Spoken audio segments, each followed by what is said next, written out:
Good afternoon, members. Due to the absence of Councillor Akhtar, the first agenda item is to elect a chair. Could I seek nominations, please? Councillor Bromley. Could I propose Councillor Ray, please? Thank you. Do we have a seconder? Councillor Gavani. Could I now, all those in favour, could I please ask you to raise your hands for Councillor Ray? Thank you. That is unanimous. Councillor Ray is formally elected as chair. The joy of protocol. Good afternoon, everyone, and welcome to this meeting of the North and East Plans panel. I nearly said my normal panel there. My name is Councillor Ray and I will be chairing today's meeting. Could I remind everyone that today's meeting is being live streamed on the Leeds City Council YouTube channel so that members of the public can observe the meeting without needing to be present. Could I also remind members of the public present that this is a formal meeting. Whilst we welcome your attendance, we ask that you do not approach members of the panel during the meeting and that the proceedings are observed quietly and without interruption. If this is not adhered to, you may be asked to leave and the meeting will be suspended whilst this is facilitated. Could I take the opportunity to welcome to the meeting planning students from Leeds Beckett University who will be watching the proceedings. North and East Plans panel deals with applications from north and east of the city. The aim of the panel is to hear all the relevant information from applicants, members of the public and council officers to help members of the panel make their decision. Could I now invite members and officers to introduce themselves and mute your microphone once you've introduced yourself. Could I please start from my left? Good afternoon, I'm Lisa Brannan, Principal Engineer Highways. Good afternoon, Councillor Bromley, representing Horsforth and Rawdon. Good afternoon, Craig Timmins, representing Carvely and Farsley, and I'm a substitute today. Good afternoon, Councillor Michael Miller, representing Kippix and Methley Ward. Good afternoon, John Garvani, Councillor for Horsforth Ward, and I'm a substitute as well. Good afternoon, I'm Councillor David Jenkins from Killybeck and Seacroft, and I'm not a substitute. Good afternoon, my name is Daniel Illingworth and I'm part of the Plans panel team. Good afternoon, I'm Louis Ellsworth and I'm also part of the Plans panel team. Hello, Ryan Stevenson, Councillor for Harewood. Good afternoon, Councillor Dawn Seary, Pudsey Ward. Good afternoon, I'm Debbie Oldham and I'm clerk to the panel. Good afternoon, Sarah Blenkin, Legal Services. Good afternoon, David Newbury, Lead Planning Officer for the Plans panel. Thank you very much for that, everyone. Can I ask the clerk to go through items 2 to 6, please? Thank you, Chair. Under agenda item number 2, there's no appeals. Under agenda item 3, there's no exempt information. Agenda item 4, there's no late items. Under agenda item 5, could I ask members to declare any interests? I'll take silence as there are none. Under agenda item 6, we have apologies from councillors Akhtar, Bithell, Lloyd and Ray. Councillor Ray is attending as substitute for Councillor Akhtar. Councillor Gavani is attending as substitute for Councillor Bithell and Councillor Timmins is attending as substitute for Councillor Lloyd. Thank you, Chair. Thank you very much for that. So item number 7, minutes of the previous meeting held on the 11th of December 2025. Do members accept these as a correct record? I'll take silence as a yes. Yes. Are there any matters arising? No. Perfect. Item agenda number 8, creation of a public footpath at Wood Lane, Frog Arch, Wetherby, Leeds. Could I invite the officers to present the application, please?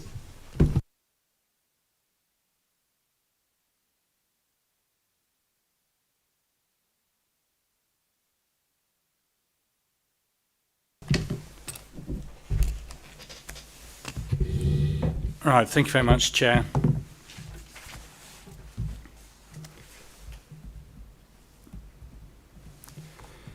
In terms of the presentation, what I'll do, I have a few photos to start off with, starting with this aerial shot. And then we've got some more photos which are taken along Wood Lane, and then we'll go into the plans themselves. As the Chair's just indicated, this is a planning application for a footpath, 700-metre stretch of footpath, which goes from the junction of Thorpe Arch Park, which we'll have a photo of in a second, up to Flint Mill Lane. The footpath itself is 1 metre in width. It'll be set approximately half a metre away from the carriageway, off the carriageway, and it's constructed in crushed limestone, hardcore, with a permeable membrane underneath. And the sides of the footpath, the crushed limestone, are retained with timber boarding at points, and we'll see this when we have the plans up, the sections up, where the land slopes, there will be some footings in concrete. So this first slide, it's just, we're here at the northern edge of Thorpe Arch Village. That's the view up north, if you follow the cursor there. And the proposal is to run a footpath along this section of Wood Lane up until that junction with Flint Mill Lane there. When we get into the photos, you'll see that there's no footpath of any sort there. It's just carriageway and grass verge.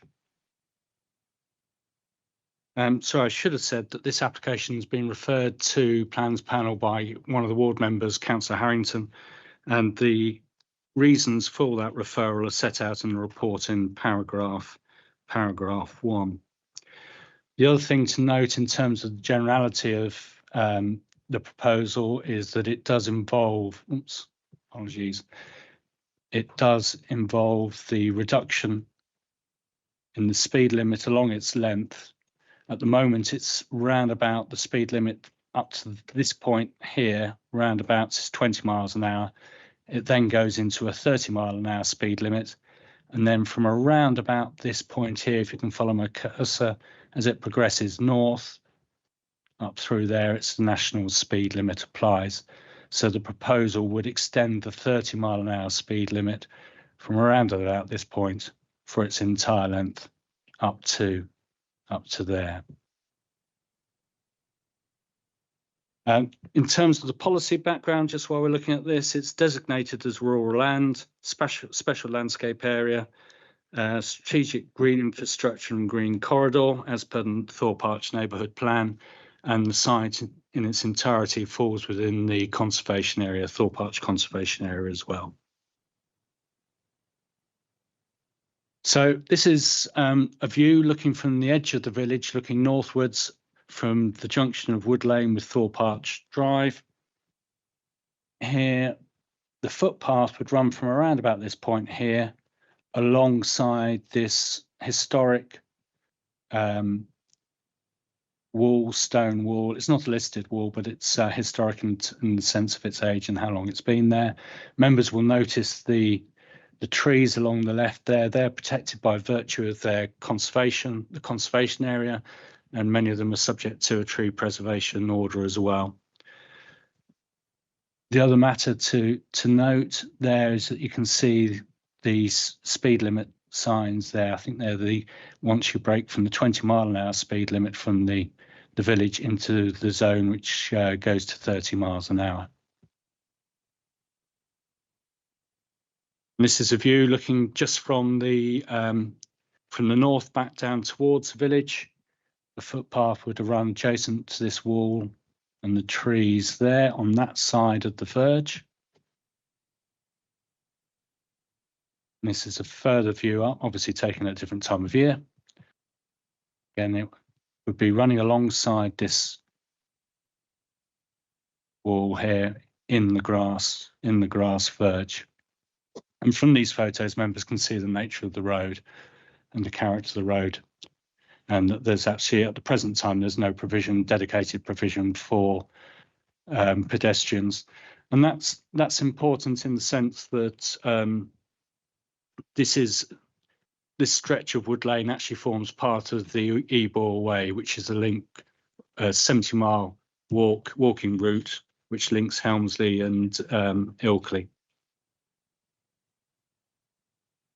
And this is the point here where we have the access to Hall Farm there, And at this point, the path would cross the road, as it were, and the provision would take place on the opposite side of the road there in that grass verge there. And then this is a view from the north looking south, and on this one you would see that the path would run into this area here. And this is just at the junction with Flint Mill Lane, and this is where the path here would link in with the Ebor Way, which runs along here. And that signpost there, I believe, just signposts the fact that the Ebor Way runs that way, and then it runs towards Thorpe Arch along Wood Lane. Now, so this is one of the application plans, and this just indicates the route that I've just been describing to you. As part of the Thorpe Arch neighbourhood plan, there is a proposal within that, a specified project, which is to provide a footpath link from Flint Mill Lane down into the village. And that's a specified project which is in the plan. But this proposal does differ from that particular neighbourhood plan, not in principle, but just in detail, as the neighbourhood plan sets out that it will actually take place or be created within the field down here. So it would be in the field as opposed to the grass verge. This is a proposal which has come forward and is still being put forward by the parish council as an alternative to that.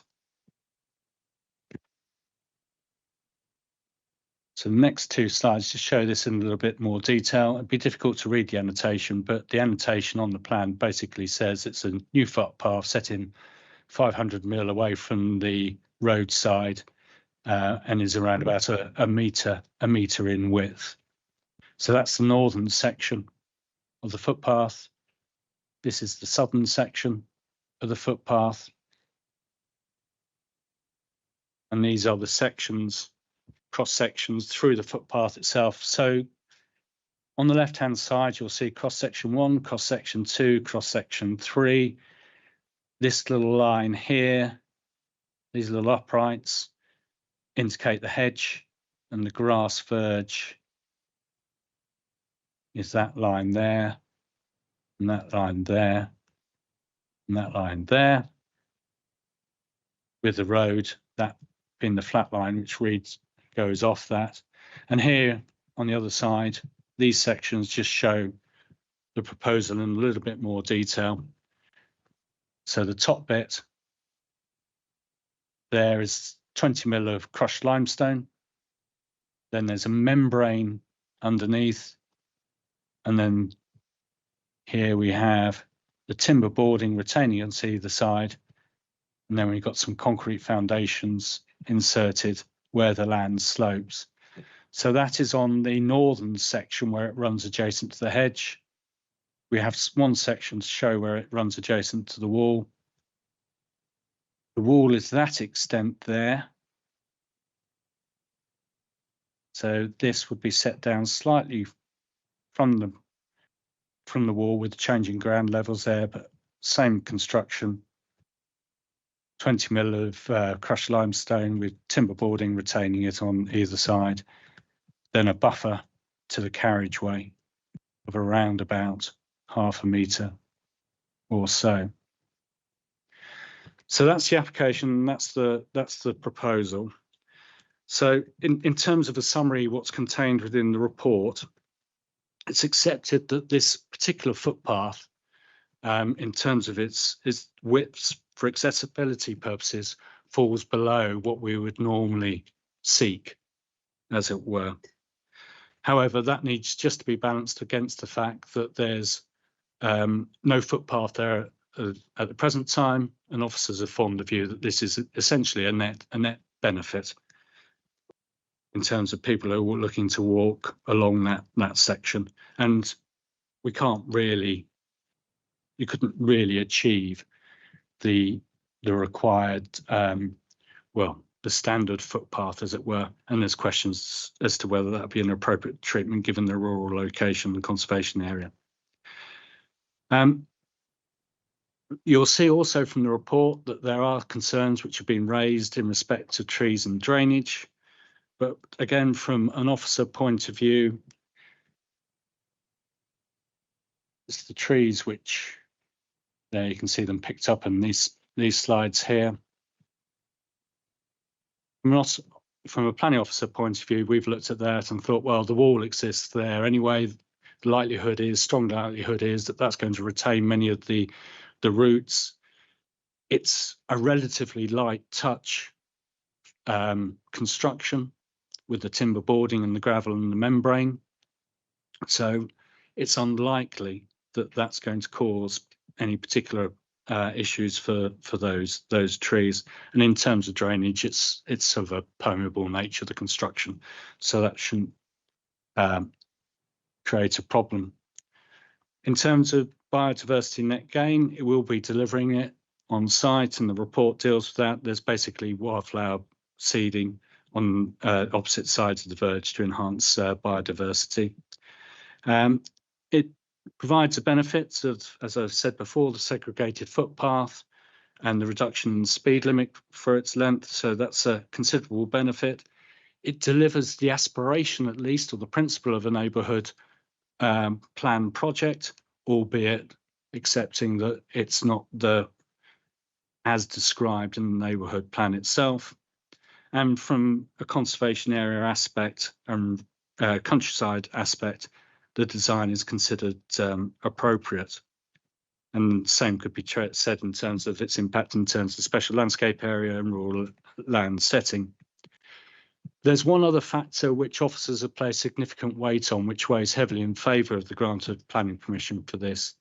And that is that if these works were carried out by the local authority, by the council, the local highway authority, they could be done as permitted development.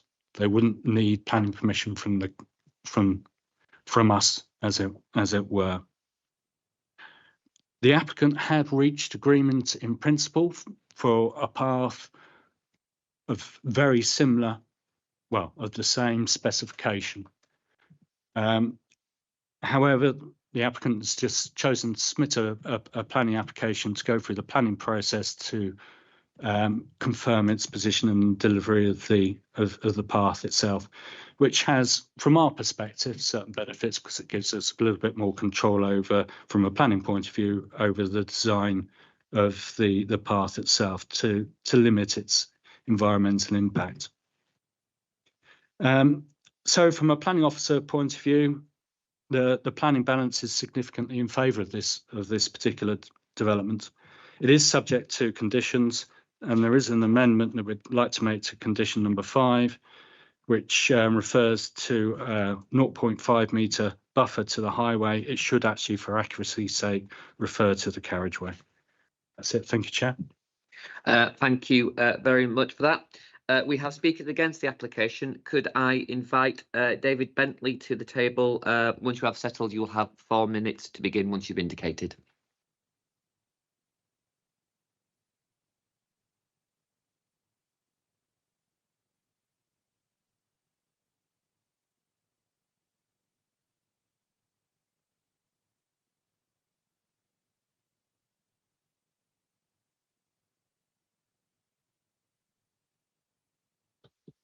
Thank you, Chair. My name is David Bentley.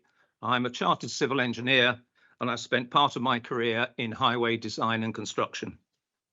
I will restate the main objectives, explain why the original Ebor Way route through Thorpe Arch is now virtually redundant, and why the application, if approved, would be an unlawful footpath to nowhere, costing £100,000. The report to the panel repeatedly says that the footpath fails to comply with minimum design and legal requirements. Residents approved a 1.8 metre wide footpath in the fields. This footpath is only 1 metre wide and in the carriageway. The plans panel is being asked to approve a footpath which is only half a metre from 30-mile-an-hour moving traffic, does not meet minimum standard specifications, falls below the standard for pavement widths. It's so narrow that a parent cannot walk on the footpath holding their child's hand. It is too narrow to allow users to pass, including, as Highways has said, wheelchair and pushchair users. It has an uneven hardcore surface, reducing usability. It falls below the accessibility standards for users, again stated by Highways, and it conflicts with Leeds policies. In short, it is unlawful, but that is what the Parish Council has proposed. If approved, Leeds City Council would be at risk of millions of pounds of personal injury compensation claims over the lifetime of the footpath. In that regard, twice in the last 2 months, so it must be important, as it's got planning implications, Leeds Highways have written publicly to everyone involved in this application to warn of the consequences of Leeds Vision Zero policy, which is a national initiative. It places significant safety responsibilities on those who approve highway changes, and in this case, the plans panel. I have checked with both a lawyer and a former director of highways for another authority. I asked about the likely success of a claim for, say, a young parent with a child in a pushchair slipping off the side of this 1 metre wide substandard footpath and being injured. Both said that the claim against Leeds City Council would be very easy to win. Leeds approved the footpath and Leeds has deep pockets. Furthermore, your insurance may well be invalid as you approve the substandard footpath design, despite the officers raising repeated concerns about serious deficiencies. Moving on, there is an excellent alternative at negligible cost. It maximises use of over £5 million of recent and greatly City Council investment in Thorpe Arch Parish. I would be happy to explain the alternative if anyone would like to ask that question. The alternative makes the Wood Lane part of the 2017 neighbourhood plan entirely redundant, irrespective of which side of the hedge the footpath goes. The alternative is fully accessible and far safer to everyone's benefit. The proposal to reduce the speed limit of Wood Lane from 60 miles an hour to 30 miles an hour, however, is still welcomed. Finally, earlier this week, the chairman of the Parish Council, who only took office last year, wrote separately to 3 objectors, finally admitting that the footpath as proposed in this application is not what the Parish Council wanted. They wanted a footpath in the fields like Walton Cycleway, but could not think of anything else. I have that letter if you need it.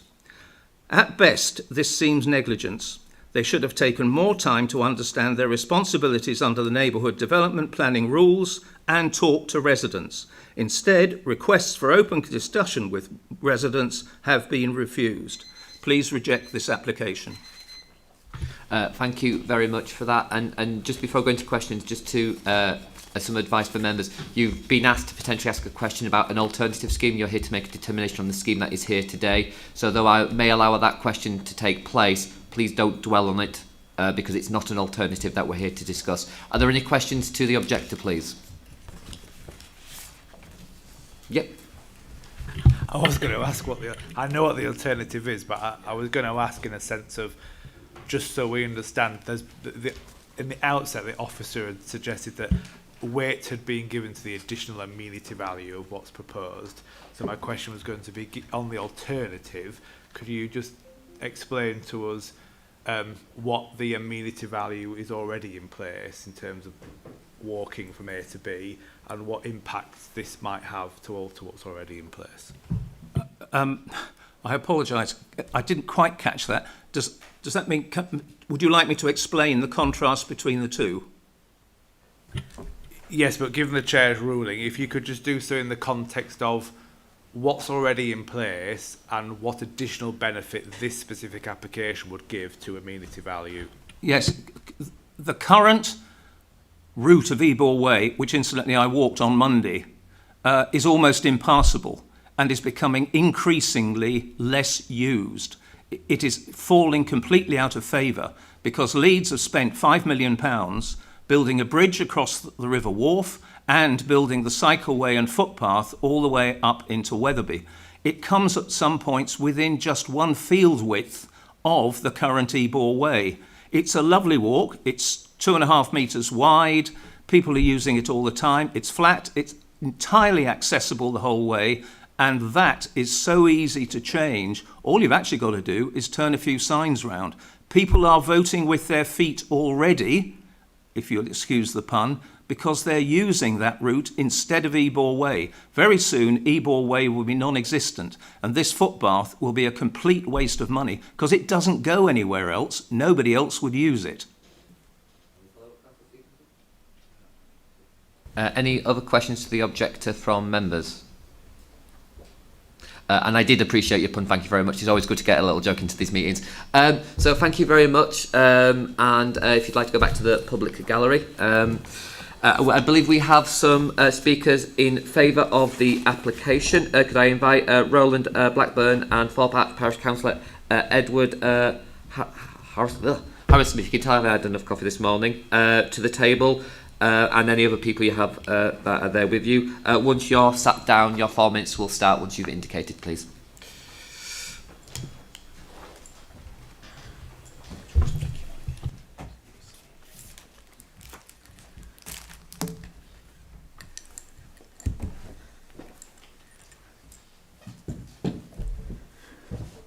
Okay. So, good afternoon. I'm Roland Blackburn. I'm a chartered mechanical engineer, retired, I hasten to add. And I've got some copies of what I'm saying, which I'll leave here if anybody would like to have them afterwards. But first of all, my wife and I moved to Thorpe Arch in October 2014, it's quite a while ago. And one of the first public meetings we attended was on December the 6th, 2014, when an exhibition was staged to explain about the neighbourhood development plan. The exhibition used storyboards to illustrate aspects of the village that were likely to feature in the neighbourhood development plan. And one of these boards had proposals for a footpath along Wood Lane from the north end of Thorpe Arch Village, as you've seen, to the point where the track turns left to Flintmill Grange. The reason why this was needed is the same now as it was then in 2014. Wood Lane is a busy road from Walton Gates on Wetherby Road down to Thorpe Arch and through to Boston Spa. It has a national speed limit of 60 miles an hour, as you've heard, for most of it, and no pavement. It's on the route of Ebor Way, as we've just heard. Ebor Way we've had described as a 70-mile long-distance footpath and is still used, but not only that, this section of Wood Lane is used for local walks. It was particularly popular during the pandemic and afterwards, when there aren't that many footpaths within Thorpe Arch, and you can go up Wood Lane, Flintmill Grange, and do a circle around. So it features in many local and national walking guides, which obviously not just this piece of Wood Lane, but the whole of Ebor Way and the route that it leads to. Traffic along this section of Wood Lane can be especially busy, especially at peak times. Morning and afternoon travel to work or to school periods are particularly noticeable how busy that section is. There's no weight limit on Wood Lane, and so walkers can encounter HGVs, tractors, cars, vans, any traffic basically.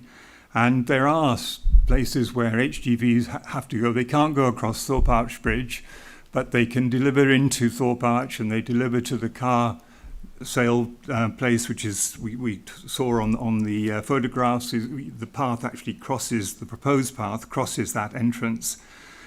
So coupled with the traffic mix is the problem of restricted road width. Two cars can pass each other, but a car and van combination or anything larger means one vehicle has to pull into the verge to allow traffic to flow. Pedestrians have to move onto the verge to allow any vehicle to pass safely, and the verge is uneven and is quite a high step actually off the road if you have to step up. I use a walking stick, and it's not that easy to suddenly get out of the way of an oncoming vehicle. I would like to add about the neighbourhood development plan, of which I was one of the authors. I got involved with it after having gone to that initial meeting. And it has followed the statutory consultation process, as all these NDPs have to do, included public meetings, discussions with neighbourhood parishes, notification of all residents and businesses, and finally a referendum. And the proposal to create a footpath along this section of Wood Lane was supported throughout the consultation, was included in the final version of the NDP as Project P8, New Footpath for a Section of Ebor Way. The NDP referendum was held in December 2016. It was overwhelmingly approved by residents and was adopted in January 2017 and runs till 2028. I'll have to ask you to finish there because you finished on a sentence, so thank you for that. Any questions to the supporters from the panel? Councillor Stevenson? Could I just seek a bit of clarity, because I think it's important for us to have the correct information if we make a decision, but I interpreted your comments that you were trying to suggest to us that in the neighbourhood referendum, villagers supported this plan, but we'd heard previously that there is a distinction, and the officer said the plan showed us it was the other side of the wall. So can we just be clear that this specific plan isn't what the village voted for, not that that's material planning consideration, but that it was a different plan that was approved?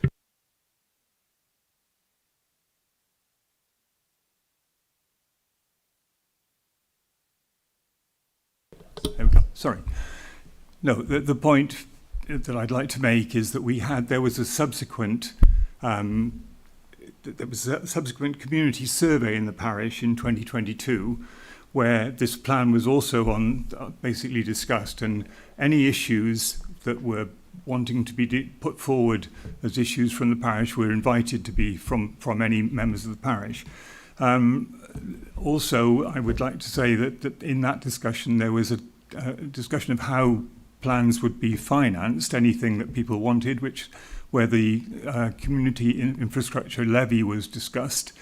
And so people at that point put forward a lot of issues about road safety within Thorpe Arch, including this particular development and the 30-mile limit request for Wood Lane. So all of these issues came back up in 2022. They were overwhelmingly supported in that community survey. And the thing that happened with the route of this particular footpath was that we started discussions with local landowners and met a bit of a blank wall, to be honest. There was not much enthusiasm from landowners to allow a strip of their land to be purchased or leased, much as Walton, obviously, they did successfully. So this was an alternative. It was a lower cost alternative too, which in some ways is positive. I agree that there is an issue with width. Of course there is, because there's a width compromise, but nevertheless it provides all the solutions that we were looking for in the original neighbourhood plan. And talking of ownership, who owns the verge? Is it the Highways Authority? Or yeah, you've answered it. All right, thank you. Councillor Bromley and Councillor Miller. Thank you. In terms of overwhelming support, as you put it, back in the review in 2022, what percentage is that based on how many people? Sorry, we're back on there. 59% of the participants, I'll read just a little bit of my text here. 59% of participants were concerned or extremely concerned about road safety issues. And we had 98 comments on this issue out of 143 respondents to the survey that we had in the village. So it was, when we say overwhelming, it was pretty much, that's the right description. And everybody knew about this particular project because it was put forward again, and people were reminded that it was in the original neighbourhood plan. Any follow-up? So when you say 39% concerned, the rest of that percentage were in favour, strongly in favour, and sorry, not concerned? 59%. Okay. 59. Fantastic. And one more question, if I may. When the discussion about people using different access routes currently already, is that something that potentially does then just address the things about the width and access and alternative routes? Or is there a sense that this is the only access that then will be reliant for residents should they be in a wheelchair? Could you just repeat that, exactly what you're asking? Sorry about that. Would this be the only access route for those in a wheelchair or a pushchair, or if, we talk about holding a young child? Yes, I think we've got to, exactly right. I mean, the Ebor Way, as David was saying, maybe there is an alternative route to Wetherby, and I've used that route myself, but it doesn't go along the same route that Ebor Way went, and that is a national footpath. And also the big use of this particular footpath will be for local residents who want to walk in a circle around, using part of the railway track to Wetherby and then back again into the village. There aren't many circular routes that you can do that on. And if you want to walk to Wetherby itself, this is the way you'd go from Thorpe Arch. You wouldn't go down to the railway viaduct and join the old railway track and then go up that way. You might on a bike, but you wouldn't if you were walking or with a pushchair or a wheelchair. So it is important for villagers, and it's important for those who still want to use Ebor Way in its present route. Any further follow-up? Councillor Miller. It's kind of been touched on, but the previous speaker against the proposal has basically suggested this will be a redundant route, that no one will use this path if it does go ahead. Do you have a response to that? Councillor Ed Harris is from the Thorpe Arch Parish Council. It is a busy walking path. I think we've had a number of incidents over the last year or so in terms of incidents with walkers. Regardless of the path, people use this part of the walk up Wood Lane path to Ebor Way, so it is heavily used on a regular basis, and the fundamental of this application is to increase the safety, because people are still always going to be walking this path, and I think having this public footpath granted will increase the safety in this location. Any follow-up, Councillor? Councillor Stevenson again. Just on that point about incidents, and I should add, it's definitely not a declaration of interest, but I know the area exceptionally well. I walk this myself, living reasonably near. Can you just describe what you said, that a number of incidents with walkers are, what the nature of those are and where? Yeah, absolutely. So we've had a dog hit. It's very popular in this location with pedestrians, ramblers out with dogs. Obviously at the moment, especially in the inclement weather, the sort of the verge is very muddy, etc. So most people walking up the Wood Lane at the moment are using the road rather than the verge. Obviously the application is to encourage people to move off the road onto the verge. So we have had an incident of a dog being hit. We've had a cyclist being hit through the speeding of the sort of the lower section of Wood Lane. So as part of the application, obviously we want to increase the safety by having the footpath of where we've put in for the application, but fundamentally, really importantly, is the health and safety for ramblers, pedestrians, people walking up that street, by reducing the speed limit past the junction of Flint Lane. Any follow-up? Any other questions? Councillor Jenkins, and then Councillor Sterry. Yeah, so and it sounds very good to have a speed limit reduced. How would you pay for the maintenance of the path in the future? Would this be from the parish council, and would you be able to provide waste bins for the dogs? I think one of the conditions is the maintenance plan. So we will be putting that forward as one of the conditions to planning. The cost will be borne by the parish council.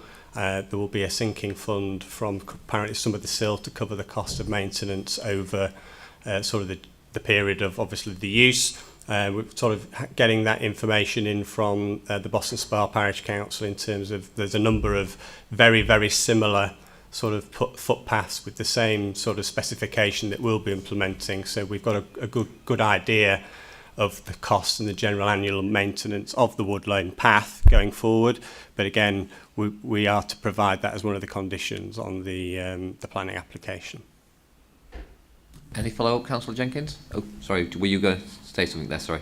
No. Any follow-up, Councillor Jenkins? Well, just to say, it does seem as if there's a strong opposite opinion to the parish council, and it seems as if... Could you phrase this as a question, Councillor Jenkins, rather than a comment? Well, have you had much discussions with the opposition? There's a number of residents in the parish council who are against and will be objecting to the Wood Lane path because they felt that the use of the SIL money would be better spent elsewhere.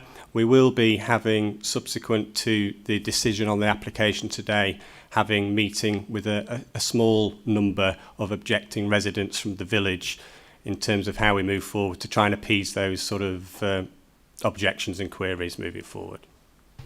Any additional follow-up, Councillor Jenkins? No. Councillor Siri. Thank you, Chair. The officers have said, just quoting, it falls below what we would normally seek as a footpath. And David Bentley mentioned similar concerns. Is this a case of spending the money because it's there and you're going to have a path regardless, or is it this or nothing? There's a number of projects that the parish council are sort of exploring. This is very much, as we've talked about through the original neighbourhood plan, the Wood Lane path was voted as one of the top sort of infrastructure projects within the village. And subsequently in 2022 we had a wider sort of public consultation survey for the village as it's expanded, especially the north part of the village where there's a lot of new development, and the Wood Lane path is still the number one sort of project that wants the support from the parish council through their SIL monies. Any follow-up, Councillor? Any other questions? Thank you very much. If you'd like to go back to the public gallery. Now, questions to the officers, but I'm going to unusually get one in straight away because obviously there was comments there about legal liabilities to the council. Can I just have some legal advice on what the potential liability is so that can help inform maybe some of the questions for members as they go through? I don't think it's easy to give a general statement on that. It would obviously depend on the incident and what would be considered. Yeah, just to add to that, Chair, I think in terms of what was said about liability for compensation, ultimately we've got a planning application in front of us. Members just have to deal with that application on its planning merits. There's going to be no potential award of challenge or compensation for members doing their job and what they're asked to do. We've got a statutory duty to determine the application, and that's essentially where the point we've got to get to, Chair. Thank you. Thank you. Thank you for giving me the liberty of that, because sometimes I think some questions like that are important straight away. Councillor Stevenson and then Councillor Jenkins. Just first, because the speaker just passed me a document, so I'm going to pass it to legal. I haven't touched it, because obviously we're not allowed to receive anything, so I'm just making that clear, and then I'll come back for questions. Thank you very much, Councillor Stevens. Councillor Jenkins and then Councillor Bromley. So, do we know if the ownership of this land would transfer from highways to the parish council? No, it would remain as classified as highway verge. So it's within the boundaries of the adopted highway. Any follow-up, Councillor Jenkins? Councillor Bromley. I mean, we want to support as many access paths as possible, don't we? There has been huge concern post-lockdown that hasn't been supported enough. And I just wondered if this path needs to hold up to a certain standard as being like a pavement size, or if this is more seen as like a different type of path based on the route that it is. So I think there's been extensive discussions between the parish council and colleagues in Hives Asset Management. Originally, they agreed a proposal, and then there were some questions asked, and they decided that's where they came through planning as well. But I think our view is that this is more akin to like a public right-of-way type of path, not a footway, which would be expected to be a minimum width and properly paved. And the type of construction is what we would expect to see from like a public right-of-way footpath rather than a footway. So my understanding is that it would still be regarded as highway verge in terms of our maintenance, so we're still going to cut the verge, but the sort of crushed stone, that's why we've asked for a maintenance, condition the maintenance plan, which then the parish council would be allowed to do. Any follow-up? Councillor Stevenson. I'm afraid I have 6 technical questions, so I'll rush through them if that's all right. I'll take that point first. So at the top of the introduction, Mr. Newbury said that, made us aware that if the Highways Authority wanted to do this, it would be permitted development. However, presumably that would mean that if we were doing it as an authority, we'd have to do it to technical standards based on 2 metre width for a normal pavement, and for a public right of way, I believe it's 1.5 metres that we would normally be working with. So whilst it might be permitted development, if the Highways Authority is going to do it, can you confirm that if we were going to do it, and if it's needed, why not, but if we were going to do it, we would be doing it to a specification that is much wider than proposed? So if we were installing a footway as opposed to a footpath at the side of the road, so footway is what, a way for pedestrians, but it forms part of the highway. So I know that sounds semantics, but yeah, we would be looking to put in a footway of proper spec, which potentially sometimes we can accept a narrower width than 2 metres, depending on pinch points, and sometimes that we have to compromise sometimes on width. But I think it's partly this rural setting that I think it would be very hard to justify a full construction footway along the stretch of what is essentially a rural road, and it is forming part of a leisure footpath Eborway route. And whilst we can compromise, the minimum standards are 1.5, I think, aren't they, for a footway? And to my point about a public right of way, if you're categorising as that, is that also about 1.5 as minimum we would look at? Yeah, often public rights of way are classified as 1.5 metres wide. That's a recorded width. However, there simply is not the width there to provide that in this instance without a lot more construction. So it was trying to accept something which was pragmatic and deliverable and achievable within the width without, basically changing the character of the road, basically. We heard from one of the speakers in favour that one of the recent incidents was with a cyclist. I got from that the impression that cyclists would then be using this path as well, because otherwise that incident would carry on happening on the road. Is the surface proposed sufficient for cyclists? The surface is designed for pedestrian use, not for cycle use, and I think the point that my understanding was it was about excessive speed, and by bringing the speed limit down in conjunction with providing this basic path within the verge, which at the moment is if people walk on that verge, it's very muddy. And for a speed limit reduction higher up on this country lane, is there any requirement for lighting where you change it from a 60 to a 30? No, there's only a legal requirement for lighting if there's a vertical traffic calming features put in, like flat top tables, and we're not proposing that. That went completely over my head. Can you just explain what a flat top cable is? So if you put in, if for instance, if you put vertical speed reduction measures in, like speed tables, then there's a legal requirement for the road to be lit, but there's no legal requirement to light any road. If that makes sense. And then I think I had David, at the outset you said the officer's judgment is that the net benefit was that people would be able to walk up this route to join the Ebor Way. Have you, in reaching that conclusion, had you counted the fact that when I walk up this way, I walk on the verge? I already walk it just on a verge, so my net benefit is not that I'm doing anything new, it's just that the surface I'm walking on is going to be different. I want to be clear that when you made that calculation, were you weighing up somebody using a route they couldn't before, or was it just that the surface they're walking across is going to be different?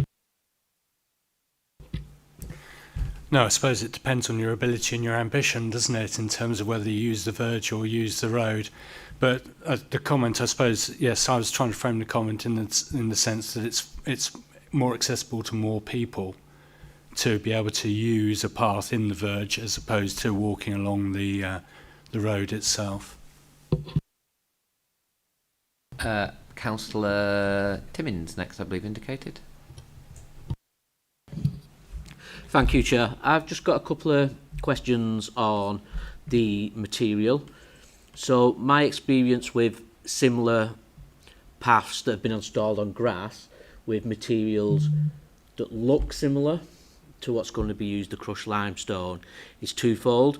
One, they often erode quite quickly. And two, the material that may be on an incline in heavy rain has washed down the incline. So I was hoping you could address that. And especially because of the risk of surface flooding. And then just in terms of drainage, because I don't think that it was addressed fully within the report. If water isn't given an outlet, I'm concerned that given the material, which will be quite porous if it's crushed, it could turn into a bit of a mud bath in bad weather. And if you could maybe address that one as well, please. So I think, I mean, it's going to be bound by wooden sides so that it will should contain the crushed stone material. I'm not an expert in construction, so I can't give you definitive guidance in terms of, because I'm not sure it's on a lot of a hill, this bit of road, but because I sent one of my team out to in the pouring rain to measure it all, which and take photos to check that we could achieve the width. So I'm not too concerned about that. And that crushed stone material, yeah, I take your point. Sometimes it can get wear away, but that is often when it's being used by not just pedestrians but by cyclists as well. And I don't anticipate this is really going to be used by bicycles because of its location. But I think that is why we've asked for a maintenance, a maintenance regime to be conditioned. So, and it will be a case of sort of basically topping up that crushed stone. But in terms of it's going to be on a permeable membrane, so we don't anticipate there will be any problem with sort of pooling of water. It will be draining. Any follow-up, Councillor? Councillor Stevenson. Just want to make on that point, the pooling of water on that junction we saw of Wood Lane and Thorpe Arch Park, water does pool there quite badly in the rain. So have we captured any sort of there? Yeah, it does pool. Sorry, so it does pool there, but obviously it's the end of it. But have we captured any required works that might need to be done? Is there? Not as far as I'm aware. But I mean that's more a carriageway drainage issue at that location, but I can raise that with Highways Asset Management. My question, just following up on legal's advice, was just going to my ears twigged up when officers said that it would remain highway land. We're not passing it over to the parish council. Therefore, if a road traffic accident did occur at the narrowest part, say a car was coming down, clipped somebody that was on the narrow part of the pavement, just make that liability would remain with the city council, would it then? Because it's technically our highway verge. And i.e. if somebody says, and we've made a decision, so the coroner's office says, you've given permission to something on your land that's not in requirements of the 1.5 minimum, it's half a metre wide, so you've permitted this, you've encouraged people to walk up there, and an accident's happened. How liable in that sense, hypothetically, but would we have a risk? Well, again, I can't really comment on possible imaginary scenarios, but people are walking down that road in any event, or walking on the verge without a path in any event. But I can only reiterate that we'd have to look at it. It would be part of the highway. So could I phrase it a bit differently then? Because at present, people, myself included, walk down that highway. It's a highway, not a footway, so I do so at my own risk. I walk on the verge at my own risk because it's a verge and not a footway. If we give permission, and the Highways Authority give permission, to turn it into a footway, that's directing people down it. Does that increase our liability if there was to be an accident?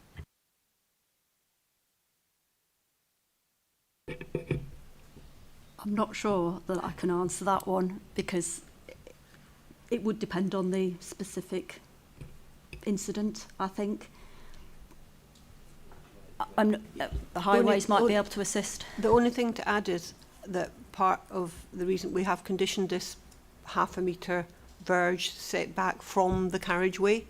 So in effect, whilst you've only got, the path is going to be 1 metre, you've got another half metre between that and the carriageway. So in effect, you have got 1.5 metres of verge.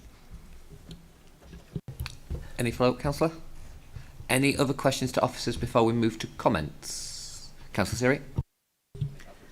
Can I just clarify? So you walk up the footpath and then at some point you're forced to cross over the road. What's the speed limit at that point? That will be 30 miles an hour. That's partly why we've asked for the speed limit to be reduced. And the reason it crosses over is because it does then narrow and you can't achieve the 1 metre plus a half. And that's part why we've asked for it to be, that's why it crosses over. And what's the speed limit now at that point? I think it's 60 miles an hour.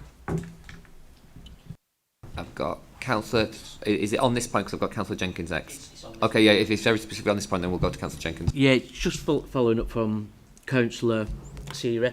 With the change in speed limit proposal, so I found on similar type country roads where the speed limit has changed near myself, the drivers are not realising this and so they are speeding, and so I'm just wondering if there'll be any extra signage or lining on the road to indicate the change in speed limit.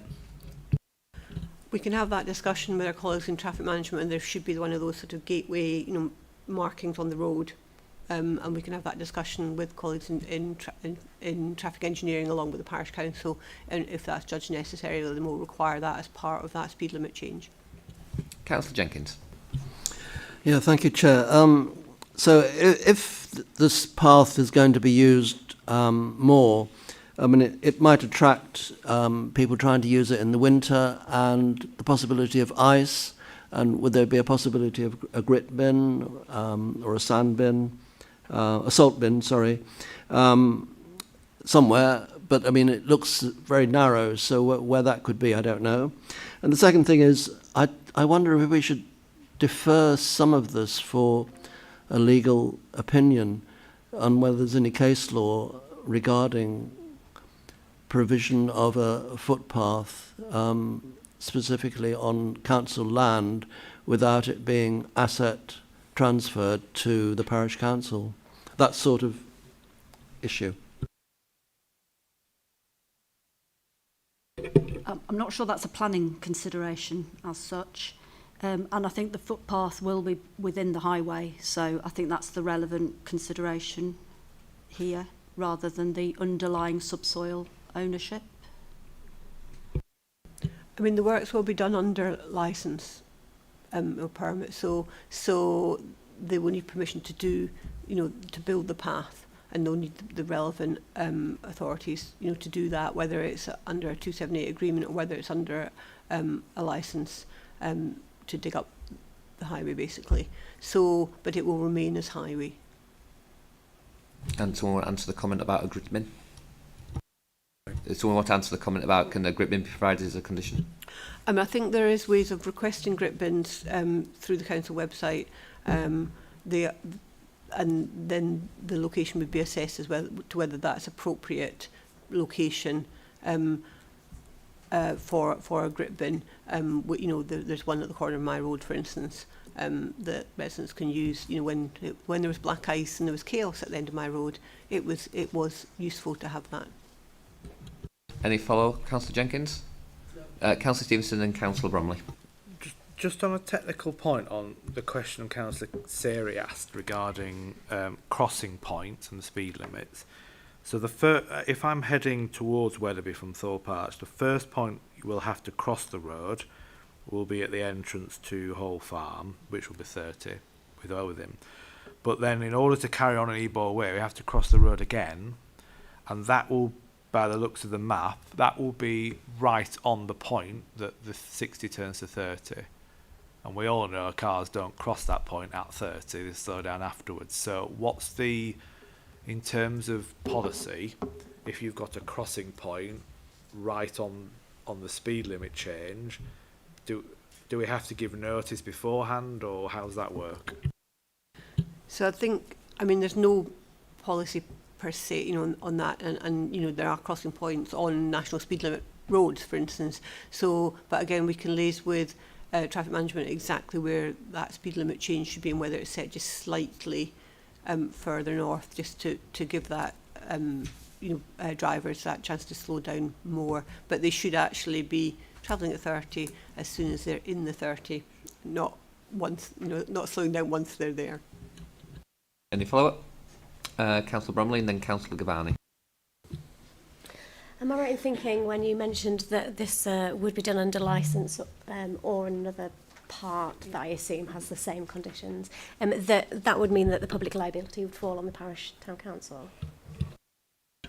Only during construction, okay. But then it would still be that's only, you know, basically to give permission for works to be done on the adopted highway, but it would still be adopted highway, and then afterwards it would be we would be responsible for any liability.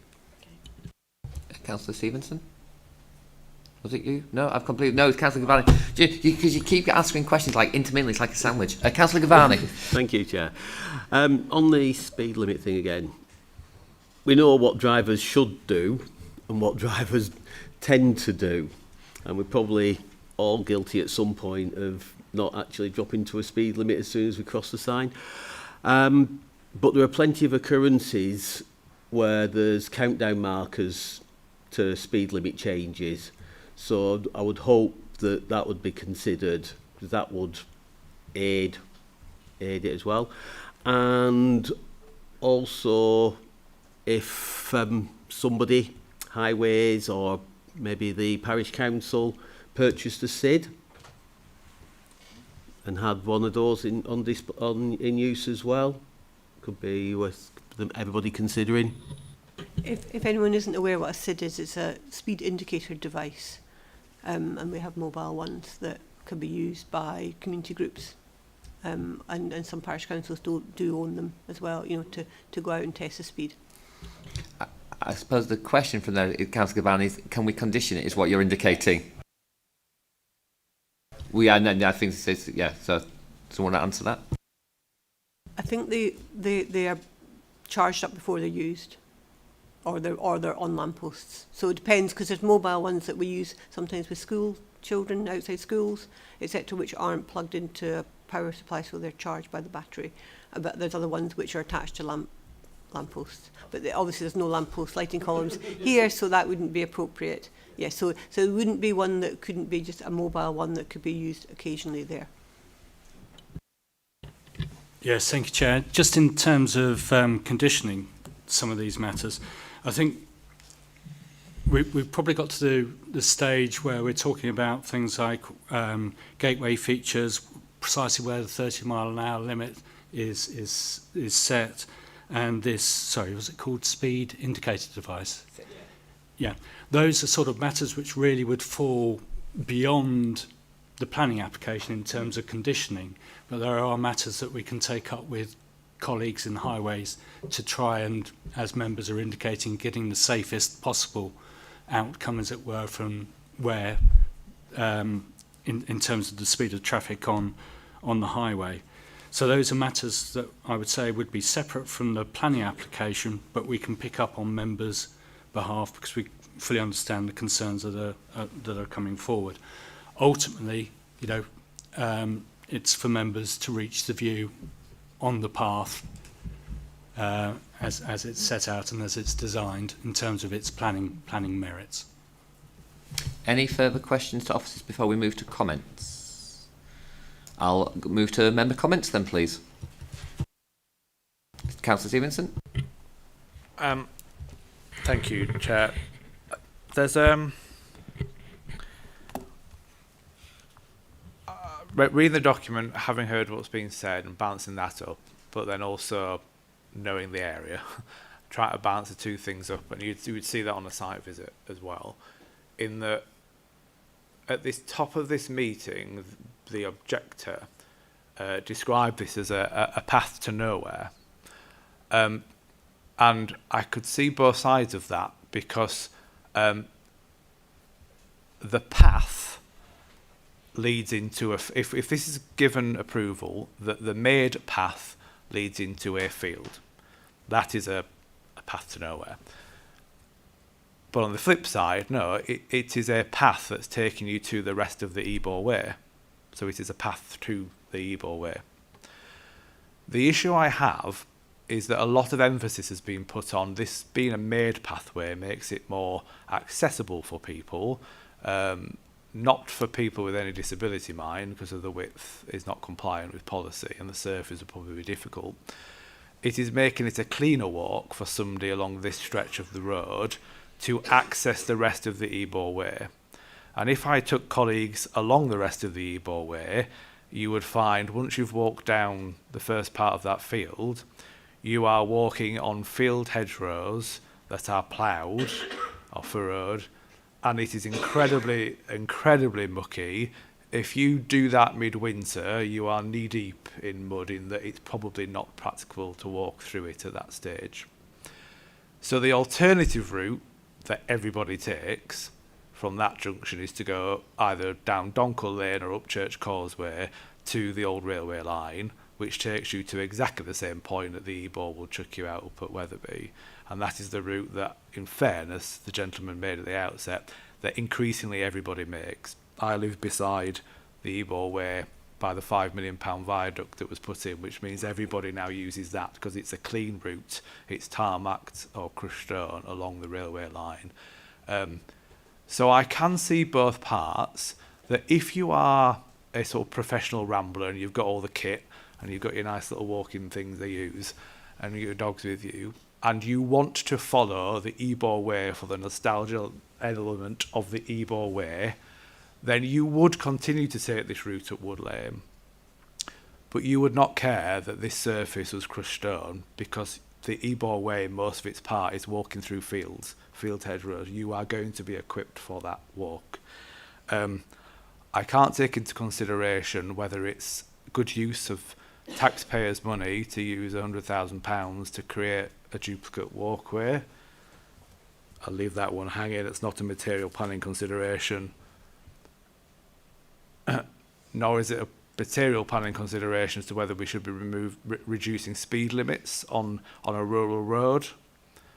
I object to those quite often in my own ward, because it's a rural road, and if we make everywhere 30, we're just slowing everybody down. But if there's a serious highways safety reason why it should be reduced, that doesn't need to be part of this planning application, and the Highways Authority should be looking at that separately. So I'm trying not to get dragged into being persuaded by the speed limit reduction, because if that needs to happen, it should happen separately.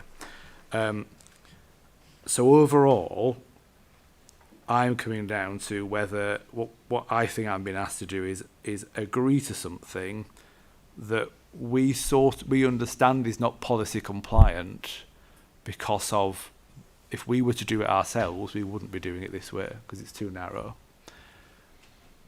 So the balance has been put to me is that the amenity value should outweigh it, because we're providing something extra.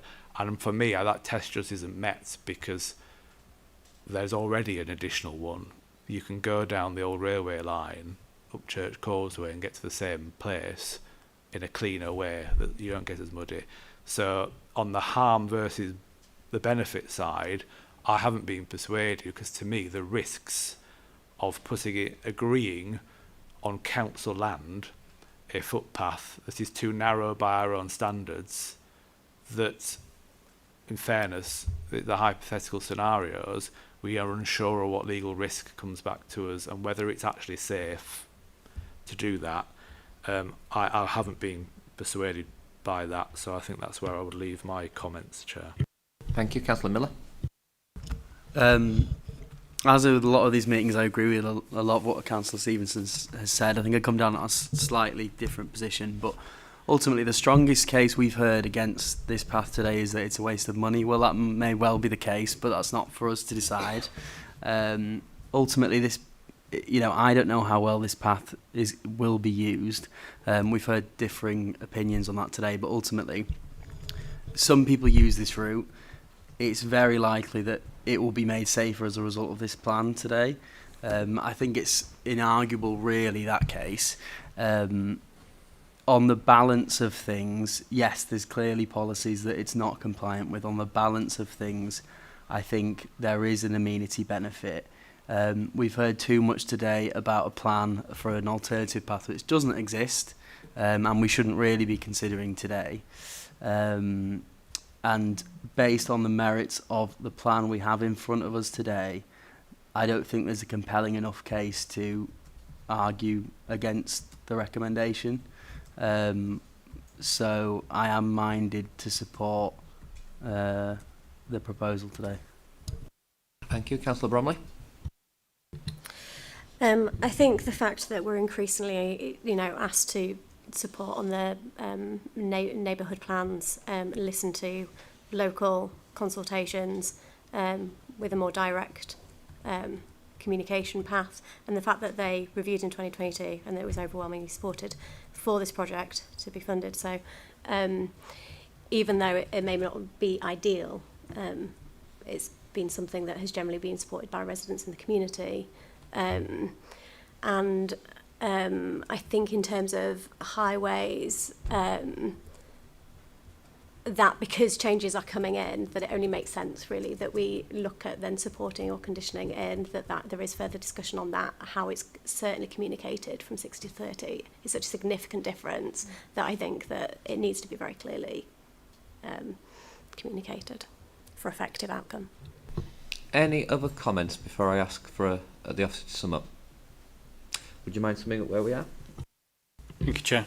So we've got varying views across the table on this particular one. Some members looking to support it, subject to comments there taken from Councillor Bromley about maximising safety for pedestrians using the path by looking at precisely where the speed limit is set and other measures.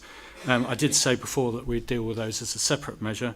We do have a condition, suggested condition, which is speed limit reduction to 30 miles an hour. We could actually, thinking about it on reflection, include some of those details within that condition so that we know precisely where signage is going, and we would of course consult with our highways colleagues on that matter. We have heard the alternative view that the path is not policy compliant and concerns about the narrowness of it. I should say that there are guidelines from a highway perspective, obviously, in terms of how footways and footpaths should be designed, minimum widths, maximum widths, etc., and how they should be constructed. That tends to fall on the highway side. The planning policy side, we don't really have those sort of policies, but of course there are policies about accessibility and making paths accessible for all. So we do have conflicting views across the table on it, and it's really for members to come to view, either push the motion or push forward an alternative motion. If we're going down the alternative motion, of course, we will need a very clear steer from members as to the harm against planning policy, and there is a clear steer in terms of reasons for refusal. And if we do go down that road, it will be a defer and delegate for us to bring back further reports at a later stage with the specified reasons set out. Thank you, Chair. Thank you. Very quickly. Yeah, it was. I made my view clear, but just just in case the panel votes in a different way to me, and if this is approved, you mentioned the maintenance agreement of it. I meant to mention that the idea of of wood being used to hold it in is it's obviously going to rot. So can we make sure that that maintenance bit includes the wood barrier, so when it does eventually rot, that it's the parish's responsibility to replace that, if that is agreed? Yes, we can include the replacement of the wood, retaining wood structures within that. Where the responsibility falls, I suppose that's a negotiation between the council and the parish council, but from a planning point of view, we can enforce on that. Thank you for that summing up. So moving to the vote, is there a proposer and a seconder for the officer recommendation? Councillor Bromley, and do I have a seconder? Councillor Miller. Are we all clear on what we're about to vote on from the summing up? Can I ask all those in favour of the officer recommendation?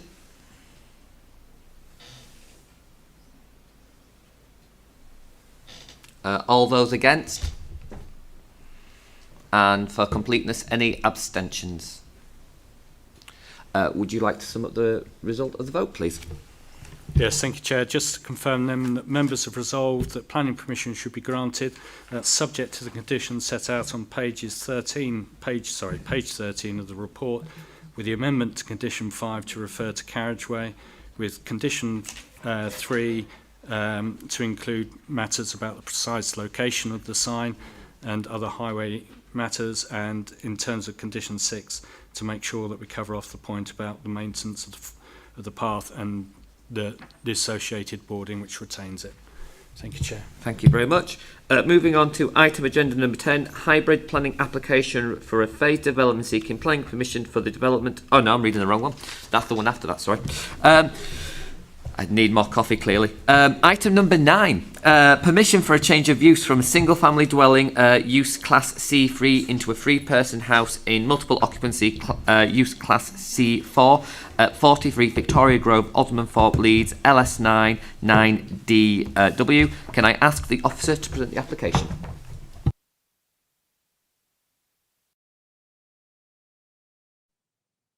Thank you, Chair. Good afternoon, members. This application relates to a change of use from a single family dwelling house at 43 Victoria Grove to a 3-person HMO. The application comes off the back of a previous application for a retrospective 4-bedroom HMO. This application was refused on the grounds of impacts of amenity of future occupants due to 1 bedroom and the main living areas failing to meet minimum space standards. The current application has been brought to panel at the request of all members of Bermontoff and Richmond Hill Ward, who raised concerns that the proposed HMO will have a negative impact on the character of the area, highway safety, as well as give rise to antisocial behaviour. Other concerns were also raised off the back of flood risk management consultee comments. Regarding public interest, we received a total of 9 letters of objection to the scheme. The general themes which ran through these letters were reducing the number of homes available for families in the area and how it will impact community cohesion. Parking concerns and increase in antisocial behaviour were also noted as well as noise and disturbance. Turning to the application site itself, 43 Victoria Grove is a 2-storey mid-terrace property situated predominantly within a residential area. Whilst there is no designated off-street parking, this property, as well as many others within the area, do have access to on-street parking. To the rear of the property, there is a small compact amenity area large enough to accommodate bins and possibly a clothesline to allow general domestic activities. Looking at the wider area, as you can see on the screen behind me, it is a dense urban area within a highly sustainable location with good transportation and highways links to the north along York Road. Turning now to the main concerns of the proposal, both letters of representation made by neighbours and ward members have suggested that the introduction of another HMO within this area will result in the loss of another single family dwelling house and the oversaturation of HMOs within the area. Policy H6A of the core strategy is relevant in this case as it specifically relates to HMOs and ensuring that a sufficient supply of them is available across the city without having a strain on communities and local services. Part 3 of this policy seeks to avoid high concentrations of HMOs within the area. Looking at the map on the screen, which is taken from the Council's own database on HMO licensed properties, within the immediate area or within the screen capture, 364 dwellings are there. Out of these 361 dwellings, 13 of them are registered HMOs, which is designated by the green dots. This results in a housing mix of 3.7% of HMOs. While the Council's current policies do not have a quantified range as what is considered to be an oversaturation, from the data, officers cannot state that the introduction of another HMO will tip the balance and result in the area being over-dominated with HMOs. A letter of representation submitted on behalf of ward members by Councillor Farley stated that in the addition to the known registered HMOs within the area, there are multiple unregistered HMOs. No evidence relating to the number or location of these unregistered HMOs have been provided in this case. But even if there are unregistered HMOs within the area, officers do not believe that the number will far exceed the amount of the registered and could ultimately tip the balance and result in an oversaturation of this type of residential accommodation within the area. Nevertheless, officers must base their decisions on factual evidence and not possible speculation or hearsay. Previous applications for similar schemes have also been brought to panel in the past for reasons of oversaturation and have later been overturned by the inspector due to lack of evidence backing up these claims. Furthermore, members should be aware that within the previous application for this site, officers did not refuse the application on the principle, but on the impact of the amenity of current and future occupants. Therefore, we must be consistent within our decision and avoid making potential costs. Looking at the interior of the property, the layout is very similar to that of a single family dwelling house, with the main shared living areas being at ground floor level and bedrooms at upper floor levels. The only difference in this current application and the previous refusal is the rear bedroom at first floor level, highlighted in red on the screen. The floor area is 6.5 square metres. Initially, we considered this to be insufficient for a bedroom, but the applicant has now changed it, so it is a communal space. Notwithstanding this, letters of representation state that the proposal will cause harm to residential amenity of neighbours through increased noise and disturbance, as well as give rise to antisocial behaviour. Within the officer's report at paragraph 55, it states that noise from the HMO will be no greater than that of a family of 5 who could reside in this property, and the comings and goings would be very similar to that of a single family dwelling house, such as comings and goings for work and going out to the shops and etc. In terms of how the proposed HMO will lead to an increase in antisocial behaviour, officers sympathise with the public's worries that a HMO can lead to a greater turnaround in occupants, but there is no evidence available to officers which suggest that the introduction of a HMO will result in an increased level of antisocial behaviour which would be harmful for local residents. As stated at the start of my presentation, the application site, as well as the majority of other dwellings within the immediate area, benefit from on-street parking. The parking demand for a HMO, as per the Transport SPD, is 1 space per every 2 bedrooms. In this case, with it being a 3-bedroom HMO, a demand of 2 parking spaces is required. This demand is identical to that if it remained as a single family dwelling house, because it would also require 2 parking spaces. Therefore, the proposal will not cause an intensification of parking demands within the immediate area. Finally, ward members also made comment regarding that the property is vulnerable to surface water flooding. This comment was initiated by the council's flood route management team, but they went on to state within their consultation response that due to there being no physical works proposed and the property remaining as residential use, it would be inappropriate for mitigation works to be carried out. But nevertheless, a condition can be added by officers to restrict the use of the basement to ensure that occupants are not harmed. As such, it is considered that the proposed HMO will not cause harm to the character of the area, residential amenity, or highway safety. Consequently, officers thereby recommend the application for refusal as there will be no harm. Thank you, Chair. Thank you very much for that. Now we have speakers against the application. Could I invite Councillor Manaka to come to the table? You will have 4 minutes to speak once you've indicated you wish to start.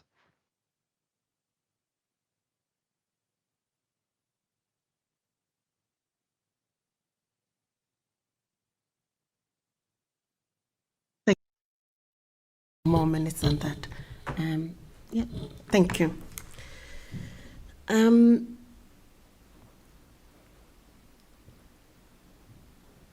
As a councillor who lives and represents this ward, my ward colleagues and I are very concerned about the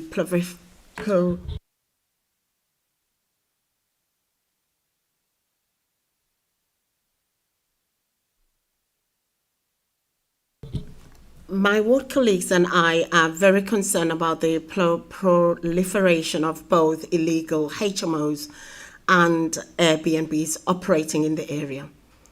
HMOs effectively altering the area's character as per what has been said already and impacting on the communities already established in this area.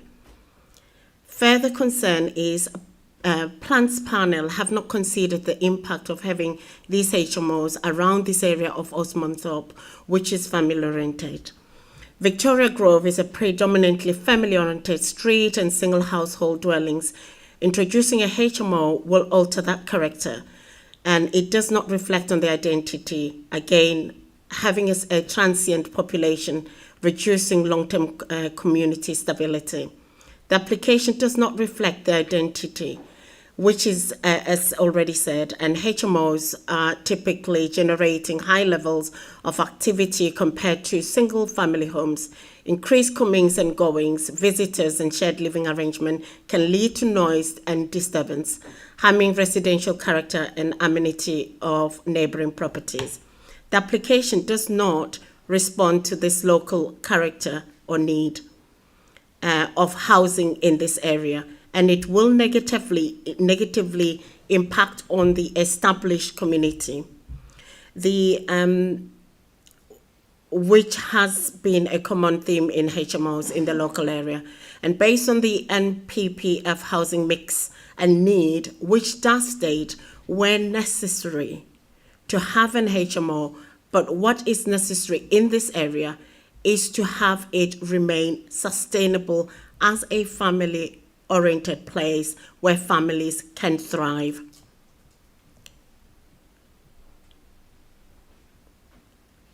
Changing the makeup of this area could possibly attract antisocial behavior, which could be in many forms, from noise when a house is in multiple occupation to environment with more bins in this area. Although there is a mention of highway stating no objections or subject to conditions, we know that this area has limited street parking, which already sees residents' vehicles displaced to adjacent streets, and there doesn't seem to be any mention of that sustainable travel from the applicant. Therefore, we believe this have detrimental impact on the local area. A 3-bedroom HMO could result in multiple car ownerships, or cars parking, but we know that it's now been mentioned that 2 parking spaces are there, and this will significantly increase demand for on-street car parking. Again, the environment is an issue here. We already know that there are cases that are pending on these HMOs in our area. Policy is not fit for purpose because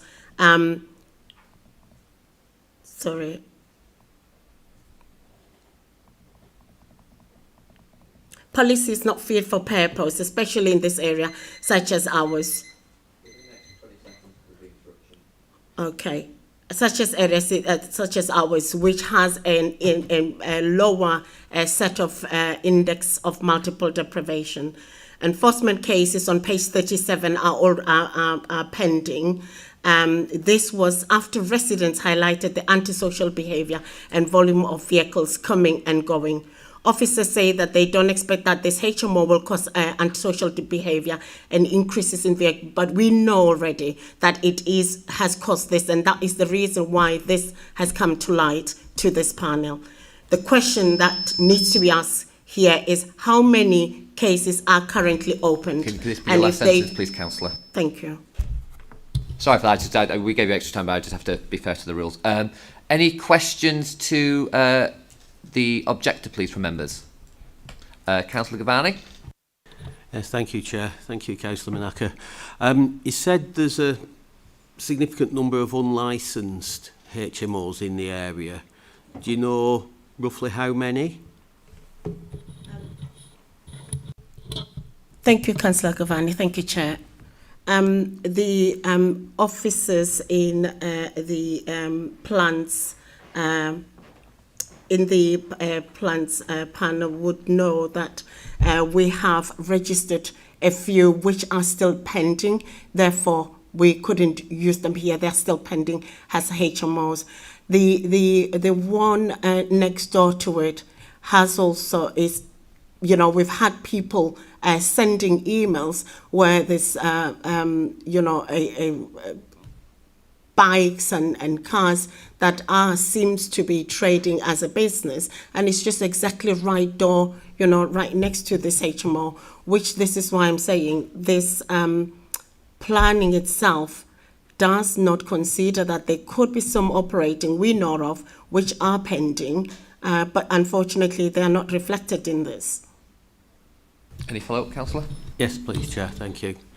So, for a HMO that's seemingly following the rules and applying for planning permission, you're actually saying that because of unlicensed and therefore illegal HMOs, this HMO should also be punished?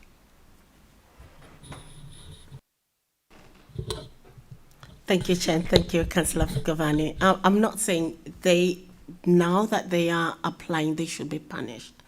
All I'm trying to say is this area is a predominantly a family-oriented space. And this area of Osmonthorpe and Bermondsey Richmond Hill, having a transient spaces like HMOs, and we trying so hard with partnerships to make sure that antisocial behaviour in the most deprived area of Leeds, with the index of IMD that low, we are trying our hardest to do the work that we have to. And I'm not saying punish them because they are now applying, but it just shows that if they were not found, we wouldn't know. And all I'm trying to say is allowing, multiple of these would just change the character of that area.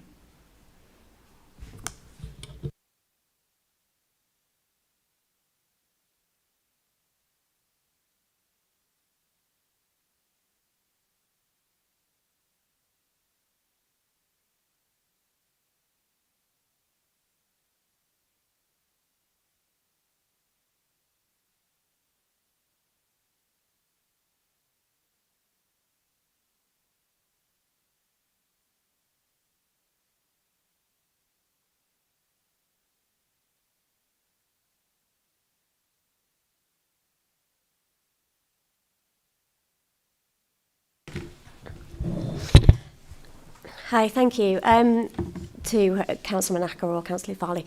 In terms of correlation between antisocial behaviour and HMOs. You mentioned that you as councillors are aware of this, but the police have said that they don't have that recorded as a correlation. I'm just wondering if there is potentially that you're saying that people have reached out to yourselves about antisocial behaviour but haven't necessarily reached out to the police, so it's not recorded down, or is it that in terms of something not being officially registered as a HMO, so therefore the correlation isn't evidenced by the police in this way? Thank you, Chair, and thank you, Councillor Bromley. Yeah, so I mean, the reason that we became aware of this property was down to antisocial behaviour and vehicle usage. Residents got in touch with us. Now, had this been a private let, we would have raised it with the antisocial behaviour team, as would be the normal case. In this case, because we believed it was operating as an unregistered HMO, which it was, we raised it with planning enforcement first. Planning enforcement obviously takes a different route to the antisocial behaviour team, and therefore it doesn't get registered with the police. More broadly, we've got a number of these cases across the area where we've got unregistered HMOs that are then going on to planning enforcement. They aren't then getting counted in the wonderful map that was displayed earlier, where it looks as though there's hardly any, but they are currently pending cases. I'm sure if anybody wanted to quickly look for a holiday getaway in East End Park, you could find a number of Airbnbs that are operating without licences. So I'll leave it there. But yes, we do report these things in, but we report them into planning enforcement rather than going to LASBAT. Any follow-up, Councillor Bromley? Any other questions? Councillor Miller. Just on that, do we know how many cases are open with planning enforcement for unlicensed HMOs in the area? I wouldn't be able to give you a number. I have brought in several over the past few months, including the one next door. But again, you know, we're looking at, you know, we find out about these unlicensed HMOs when people report them in, and the reason why people report them in is because of antisocial behaviour, because of vehicles. You know, if you go and look outside this property and the one next door, you will find several scooters just blocking the pavement, causing an obstruction.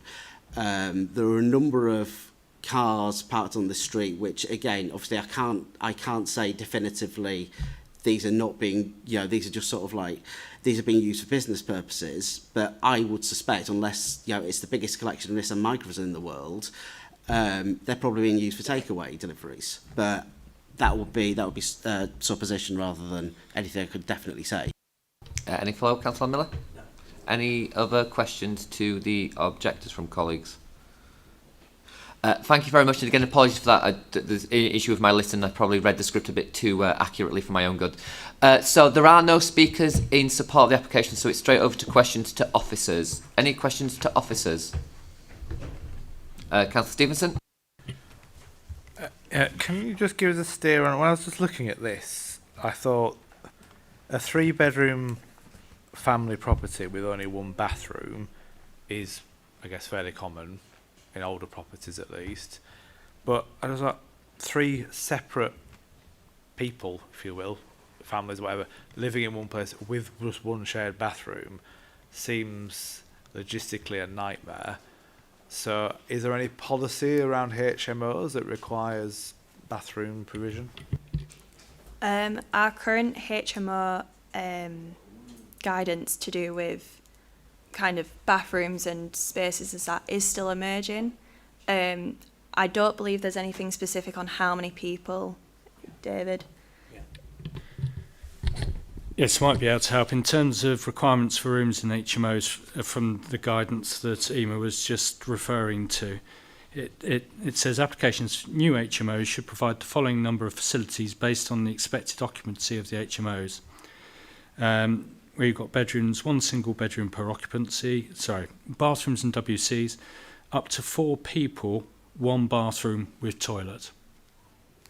So then up to 5 people, 1 bathroom and 1 separate toilet. So that's our emerging policy.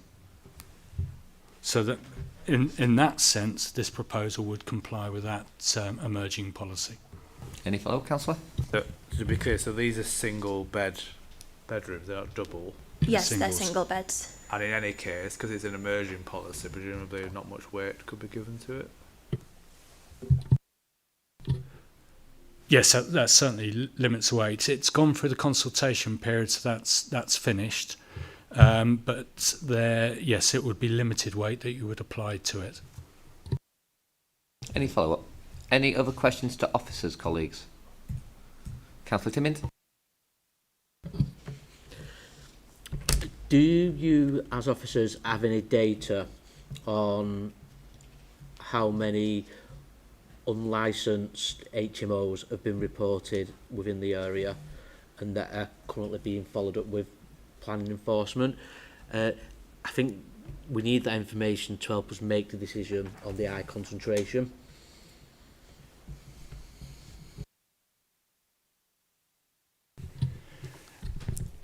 No, we'd have to interrogate the system as to, and do it by, I suppose, street by street basis to see how many enforcement complaints we have with us at the moment.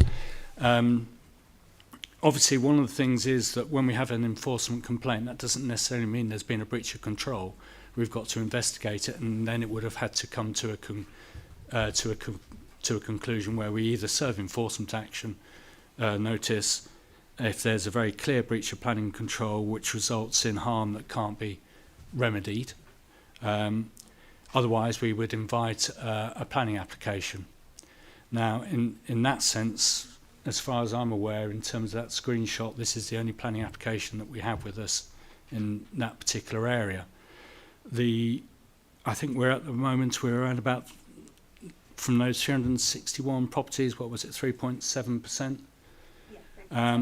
And from the evidence that you've heard from the speakers, that this is an area which is dominated or predominantly in family occupation. When you have that evidence, although there may be some that we are currently investigating, when you look at the evidence that's before us, if it's accepted that it's predominantly family occupied, then we're not going to get to that point where, from an officer perspective, that we're going to have that trigger that there's a high concentration. Even if we added 5-6 more properties onto that, then we wouldn't get to that point if we'd actually done our completed investigation, found that they were HMOs that are in breach of planning control. Any follow-up? Councillor Gavani. Yeah, just a quick question about that. Mark, what are the red dots on it? The red dots are student licensed HMOs, so they're student accommodation. Any other questions to the officers? Quick one for... Oh, Councillor Siri, do apologise. Thank you, Chair.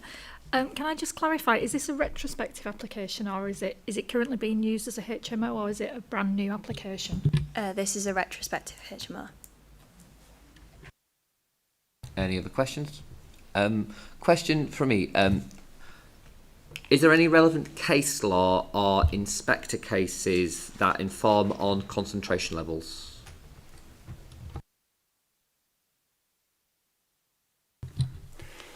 I've heard one mention, I haven't actually looked into this, but I have heard that there has been one particular inspector who's said something in the region of 10%.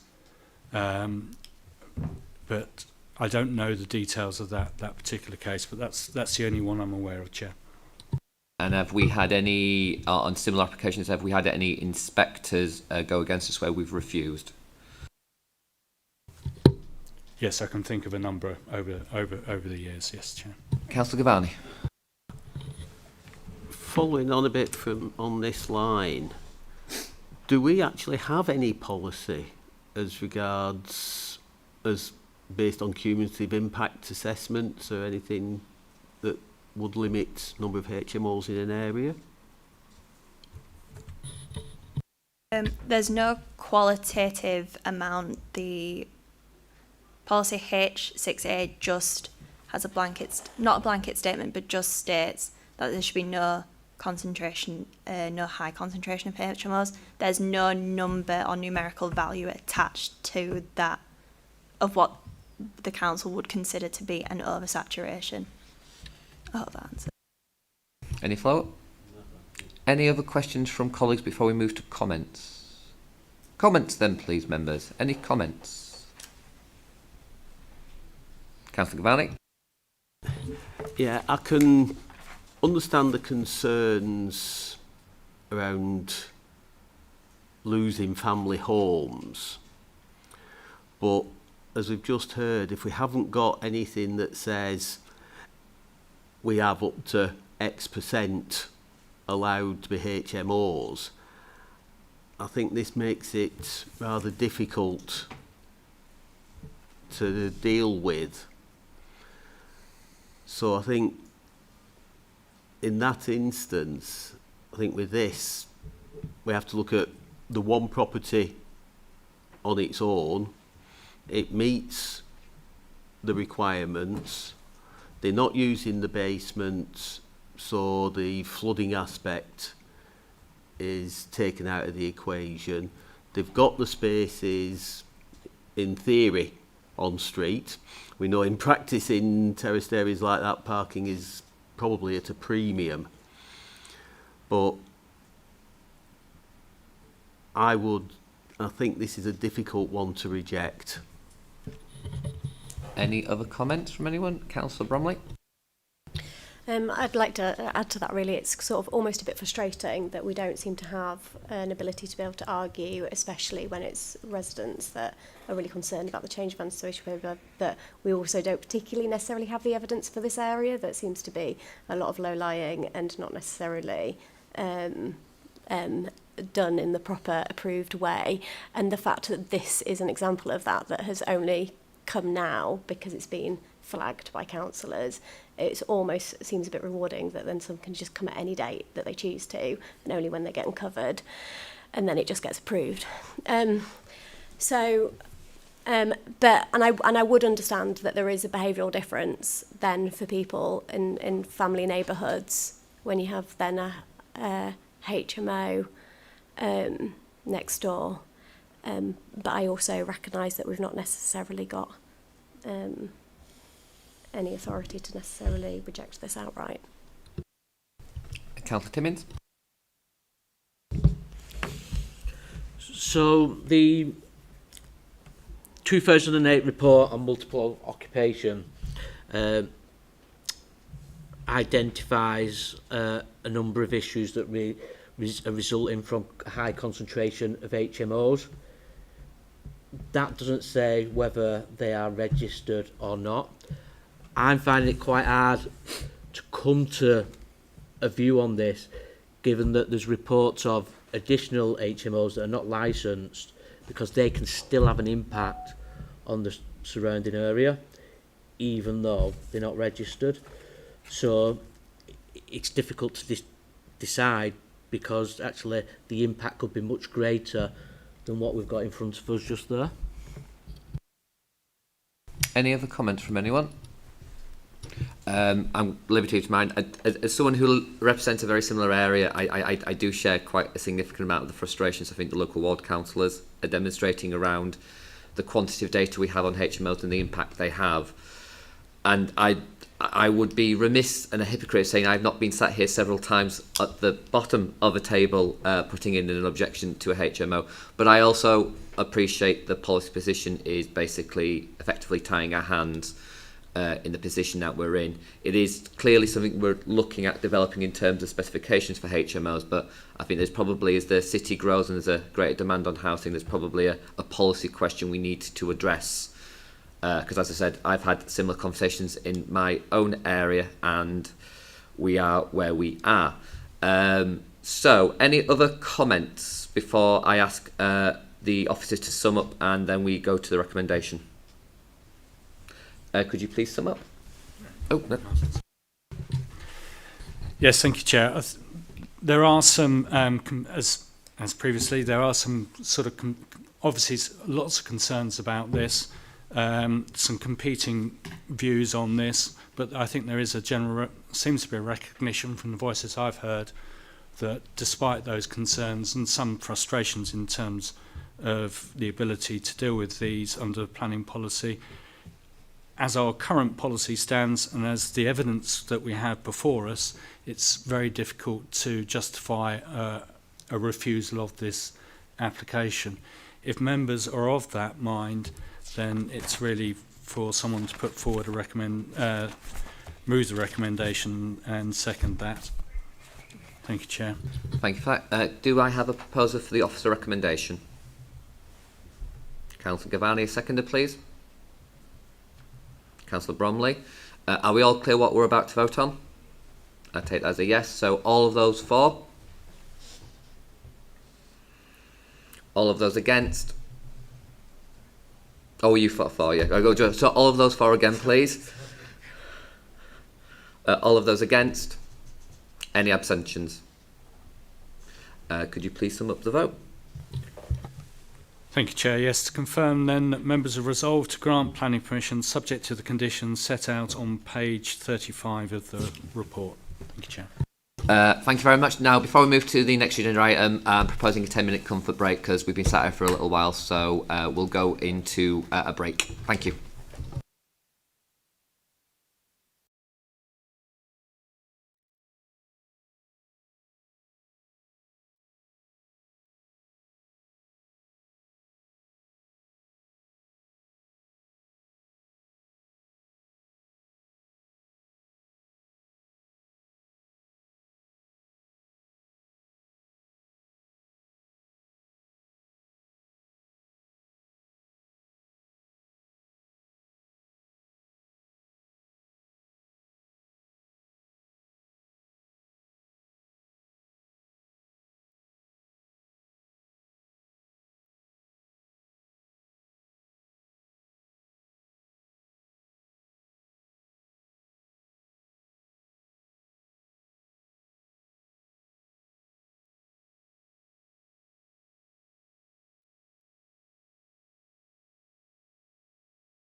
Thank you, everyone, for coming back and being prompt. I can't even speak.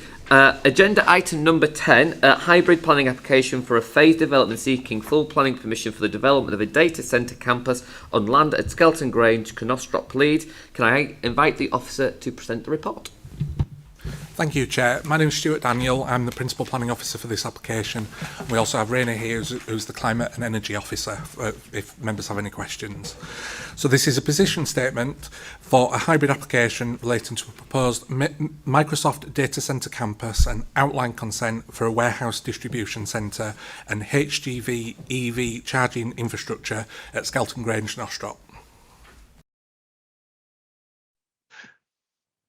The application site is a 26-hectare previously developed industrial parcel of land sitting within the Air Valley Area Action Plan and is designated for employment uses. Thames Green Park and Ride and an Amazon warehouse is situated to the north, the Infinium Waste Facility Centre to the west and the River Air to the south. And as can be seen on this slide, the surrounding area is predominantly made up of large-scale warehouses and industrial uses, with further development proposed to be built to the east between the application site and the M1 motorway. The hybrid application consists of a full application for a data centre campus, which would be 3 standalone data centre buildings, each approximately 191 metres by 82 metres and with a height of approximately 32 metres. Cooling galleries, vertical cooling chimneys, extensive internal plant and associated substation and auxiliary buildings, together with 246 parking spaces. And this is shown on the larger area of land within this image. The outline application is for a warehouse of up to 15,000 square metres of B8 floor space. That's warehousing, storage and distribution, with access fixed at this particular stage, and a HGV EV forecourt with 46 HGV bays and a dedicated 25-bay electric HGV charging forecourt. And this area is shown on is the smaller hatched area.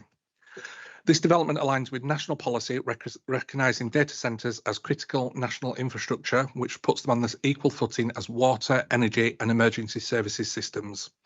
Furthermore, data centres are critical to nearly all economic activity and public services. So this particular slide shows the intended layout of the development, with the 3 data centre buildings to the north. The associated substation, water treatment facilities and sprinklers would be located to the front, which would also be the main point of entry into the development. And to the south would be the outline for the warehouse building and HGV charging station. So these next 2 slides are images of how the development would look within the surrounding context, with the Amazon warehouse sat behind the data centres and the Infinium building in the background. The building in the foreground would be the warehouse. However, as this is an outline form, no final design has been agreed. This slide is taken from a slightly different viewpoint to again provide some context for the development proposed. Moving on to the design and layout of the data centre buildings, this slide shows the ground floor of the building with the central area being the data halls. External plant would be located either side, with the front of the building containing ancillary facilities such as office space, meeting rooms, as well as the main entrance to the building. The upper floors would replicate this layout insofar as it relates to the data halls.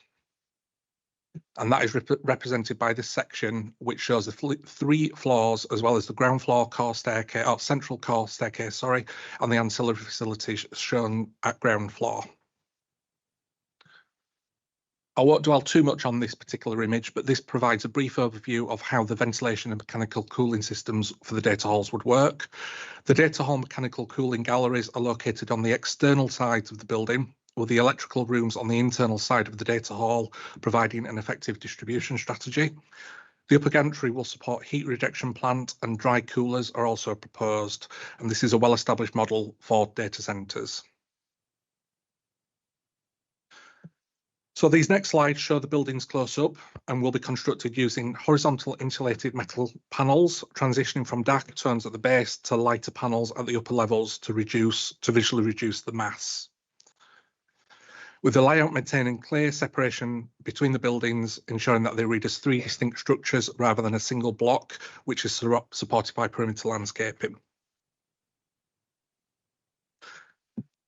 So this slide shows sections through the site, which shows the development in context, with the top slide showing the energy facility and next to the buildings, and the bottom slide, or the bottom image, showing it in adjacent with the Amazon warehouse with the Infinium waste energy site behind. This image shows the ancillary uses associated with the data centre and will consist of a substation, water treatment building, hydrant and sprinkler plants, and it would also be the main entrance into the site with a gatehouse.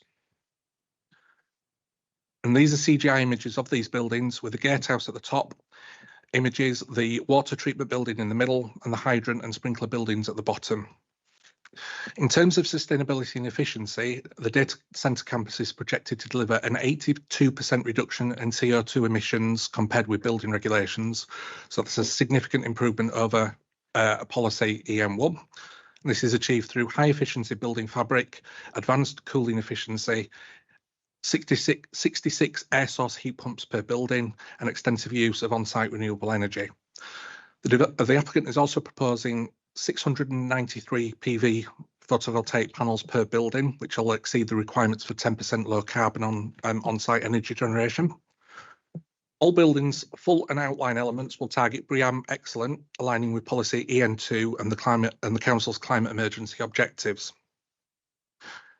With regard to heat recovery, this is a critical sustainability opportunity for data centre developments, as it's recognised that data centres generate substantial volumes of low-grade waste heat through server cooling. Historically, this has been dissipated into the atmosphere, but modern policy encourages capture and reuse. The proposal will integrate cooling infrastructure, which is capable of exporting heat to nearby heat networks when the demand exists. This site is within 500 metres of the emerging Air Valley District Heat Network. However, SSC, which is the network provider, has indicated that the network would not be fully operational until after the commencement of the first data centre. However, the waste heat recovery system feeding into the district heat network will be operational by the time of the second and third data centre buildings. Once operational, the waste heat recovery system associated with each building of the final two data centres is expected to generate recovered heat, which would significantly exceed requirements of our policies over the time. To secure this, conditions will be required regarding the finalised heat recovery design for the buildings, installation of pipework pump and heat exchangers to aid future connection, as well as maximising long-term monitoring and reporting of heat export volumes. With regard to water, the proposals will be supplied by a conventional mains water connection with rainwater harvesting for cooling and WC flushing, reducing mains water by approximately 40%. A separated foul and surface water system is proposed, with SUDs including swales, permeable paving and attenuation basins where feasible. Officers note that there are some additional clarification required regarding discharge rates for foul water by Yorkshire Water. However, this is considered to be a minor point with no objections to the overall strategy proposed. These next two slides focus on the outline proposals, with this image showing the indicative layout for the warehouse building, noting that at this stage only the access to the development is sought, with all of the matters reserved for a future application. And you can also see the intended HGV charging to the south of the site. And this is a CGI image of that building and how it would sit relative to the data centres and the wider area. This slide is intended to show key connectivity routes, with the access being via Skelton Grange Road over the bridge that serves the River Aire. The yellow line shows the Transpennine Trail and the blue line indicating pedestrian cycle routes to connect to the wider Skelton Lake area. There is also a requirement to provide a bus link between the A63 and Pontefract Road, i.e. north-south connection, and the submitted plans safeguard this, which would eventually connect to the access from the Temple Green Park and Ride. In addition to this, a number of key improvements are also proposed, which is a 3-metre shared pedestrian cycle route along the main access road, enhanced internal walking and cycling routes, and a commitment to improving bus stop infrastructure.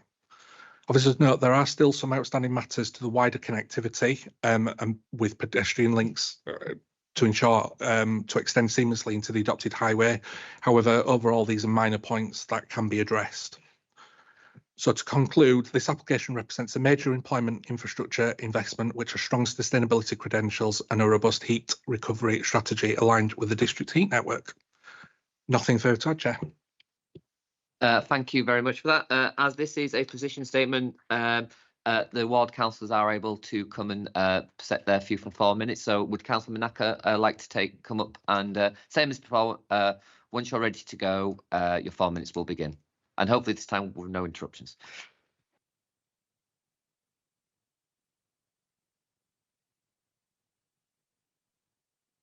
Thank you, Chair. Yes, it's really great to have this coming to plans panel as a position statement. I know that we've already had conversations regarding to this, and myself, Councillor Khan, Councillor Farley were in oneness really on this. I guess the main things that we are asking, Chair, of this is what is on, I think, page 59 in terms of the support that jobs are created within the area. I've already mentioned earlier on how it is classed as most deprived, and it would be great to have that there and everything that's mentioned on page 59, and also just to make sure that the environment is taken care of in terms of any batteries and anything. Those were really our main points, including whatever that's already mentioned in those paragraphs. Thank you, Chair. Thank you very much for that, Councillor. Any questions to Councillor Manaka from colleagues? No, well, thank you very much for that, Councillor Manaka. If you'd just like to go back to the public area, thank you for that. Can I now invite the agent up, Alex Cole, Brian Roos and Richard Ryan, and I believe a small football team of... So I hope we have enough chairs. Your 4 minutes will begin once you're ready.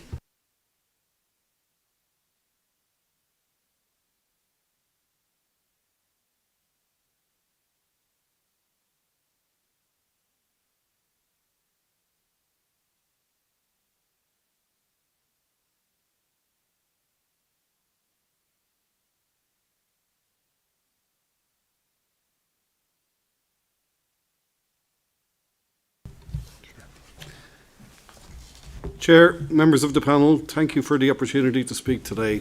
My name is Brian Rouse, Director of Land Development with Microsoft. I'm joined by my colleagues, Richard Ryan, Director of Community Affairs, and our planning consultant represented by Alex Cole, Planning Director at Savills, and, as you mentioned, a small football team. It is a privilege to be here to present our proposal. Microsoft has been part of the UK's technology landscape for more than 40 years.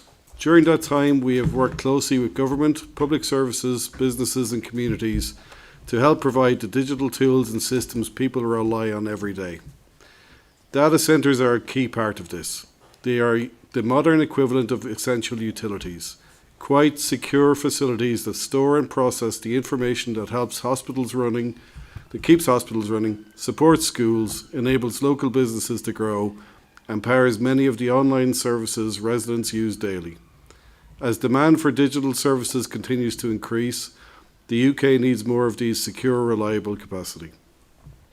The Leeds Skelton development is part of Microsoft's wider investment programme across the UK to meet this growing demand. It will ensure that the Leeds city region has the digital foundations it needs for future economic growth. This project is a significant capital investment in Leeds and will create approximately 700 regional construction jobs over a 6.5-year build programme and in the region of 120 long-term roles when operational. It brings modern, energy-efficient, critical national infrastructure to the area, supports local supply chains, sustains jobs through construction and operations, and anchors Microsoft's commitment to the region. Our development is designed and delivered to the highest global standards for sustainability, resilience and responsible operations targeting BREEAM Excellent. I'll hand over to my colleague Richard, who's going to talk more about the community benefits. Thank you, Brian. Our approach to engaging with the community in the UK is guided by Microsoft's Data Centre Community Pledge. This is summarised in 3 key pillars. We contribute to a sustainable future, advancing community prosperity and well-being, and operate responsibly as a good neighbour. We look forward to working with Leeds City Council, education partners, skilling organisations and NGOs, and community groups to ensure that the benefits of this investment are long-lasting. This includes support for digital skills programmes, pathways into data centre careers, environmental stewardship initiatives in the community, and programmes that will contribute positively to local communities. Some early initiatives have started already, and we look forward to extending these and other initiatives and participating and partnering with the local community. We've referred to jobs that will be developed by the data centres, and for your understanding, these roles that we're talking about are ICT, network and logistic technicians, electricians, mechanical technicians, facility management roles, mechanical, electrical engineers, project managers, to name but a few, all of which have clear education pathways, clear pathways and growth opportunities within the data centre and the wider industry. And we look forward to working with the local community to realise these opportunities. In closing, Microsoft is committed to being a responsible partner to Leeds. The proposed development represents not only essential digital infrastructure, but the opportunity for a long-term presence and relationship that is grounded in transparency, sustainability and tangible community benefit. We welcome the opportunity to answer questions after Alex. Thanks, Richard. And lastly, I'm Alex Cole. I'm a Director in Planning at Savills. Since the start of 2024, we've been working closely with Stuart Daniel, David Feeney and the officer team under a planning performance agreement, and we certainly appreciate their constructive engagement throughout the process so far. As Stuart's comprehensive report sets out, the application relates to a hybrid planning application for a phased development, which will be delivered separately, the Microsoft proposals and then the outline component by the Harworth Group themselves. The application has been submitted with a full range of technical assessments and subject to environmental impact assessment, and represents the key step in unlocking the site's delivery that delivers on the ambitions of Leeds City Council's economic vision. Thank you. Thank you very much, and for getting quite a lot of information in 4 minutes. Questions to the applicants. Councillor Gavani, I believe, indicated first. Thank you, Chair. And on openness, I've installed hundreds of servers into various data centres up and down the country, so I know a bit about them. You said 120 ongoing jobs. How many of those are actually in the data centre? Because I believe most data centres these days run dark and don't have on-site staff. Can you start with that one, please?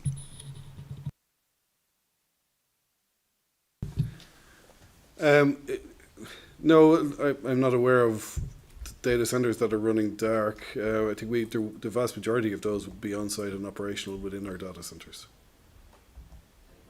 Yeah. On the construction side, we have an exceptional building college in Leeds. And I've raised this with other applicants. I'm not just picking on yourselves. Will you be working with them to help with the apprentice tracks? Yes, we plan to work with local colleges to create opportunities for apprentices and early graduates throughout the development phase, but also into our operational phase as well. And we're very conscious that we're here today as the long-term operator of the facility as well. So we'll support pathways into careers throughout the development and operation phase with our local partners, and have many examples elsewhere, and happy to answer questions on how we do that in other communities and examples from across Europe. Councillor Bromley. Thank you. So overall, potentially a really positive thing for an area of deprivation and acity. So generally would probably be appreciated. In terms of a couple of questions really that I have, when you talk about engagement with the community and making them aware of work possibilities and training opportunities in a competitive environment, the likelihood that then still that they would be able to make the cut might be even trickier. So I just wondered if in part of that there is also a clause including like a preference towards those locally, or maybe those from a background and history of financial difficulty. I'll answer that one from a planning perspective. In the current position we're in, there'll be more discussions with Stuart Daniel, certainly around planning conditions and obligations as part of the planning permission. But we would expect, as part of a robust employment skills plan, that there would be requirements or incentives for a proportion of employment to be from local workforce. Thank you. Yeah, I agree. It's not part of the planning condition at all. But I'm just inviting that as a thought now in the opportunity that I have. In that also it's been mentioned on, and it's something that you've put forward to as an initiative as to why being in an area of deprivation that it will be a benefit to the local community and why it's such a strong pitch. In terms of the trees that you have outlined on this diagram. It seemed to me like you could potentially add more to that, and I just wondered why you've sort of like been sort of maybe on the more conservative side of that, and there looks like a possibility for maybe creating a bit of a mini forest, and I wondered why there might be more green space there. Yeah, thanks. It's a good question, a good point. I think that the reality of it is that this is a CGI which was designed really to show the appearance and scale of the buildings, as opposed to being an image that's reflective of the entire development. So the planning application has been submitted with detailed landscaping plans for the full element of the application for Microsoft and illustrative information relating to the outline plot. So there is a comprehensive landscaping strategy. We are, of course, looking to maximise on-site landscaping as part of our biodiversity net gain proposals. So the landscaping scheme is certainly, in my opinion, far more generous than this CGI suggests. So just to confirm, you'd be open to requesting more trees and potentially looking at tree protection orders on those trees as well? I think to answer your question directly, yes, certainly the team is open-minded. We have had feedback from the council's arboricultural officer and feedback in respect of landscaping, which has been positive and constructive. I think in their view that the landscaping proposals are acceptable. Perhaps it's something to ask Stuart in the next stage of questions if he's got a perspective to add. I like a good lead into a question to an officer. Councillor Stevenson. Thank you. This is really interesting, so thank you for coming to brief us on it. A question, I was looking at paragraph 119 in the report, 119, around the water use. And so understand you're trying to capture the rainfall to do specifically with the cooling element. Obviously, if we have drier summers, there's going to be less rain. Summer, I guess, is when you need your cooling system the most. So how does the science of it work? If you capture your rainfall and store it, is it sufficient at room temperature to cool the system, or do you have to cool the stored water to adequately cool the data centre?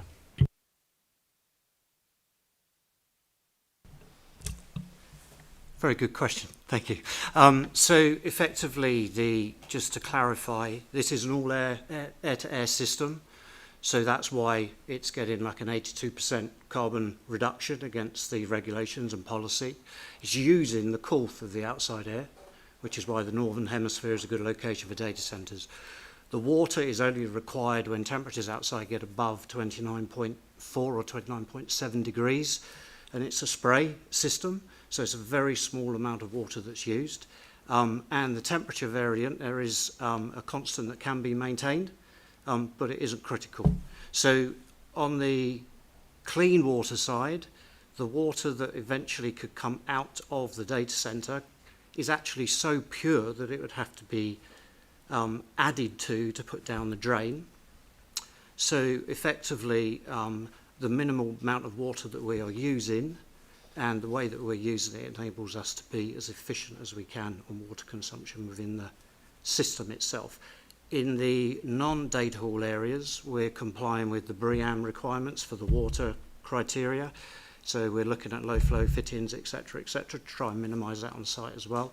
And we see the introduction of the rainwater harvesting for irrigation, etc., as a benefit above all of that to help the scheme. That answers the question. Any follow-up, Councillor?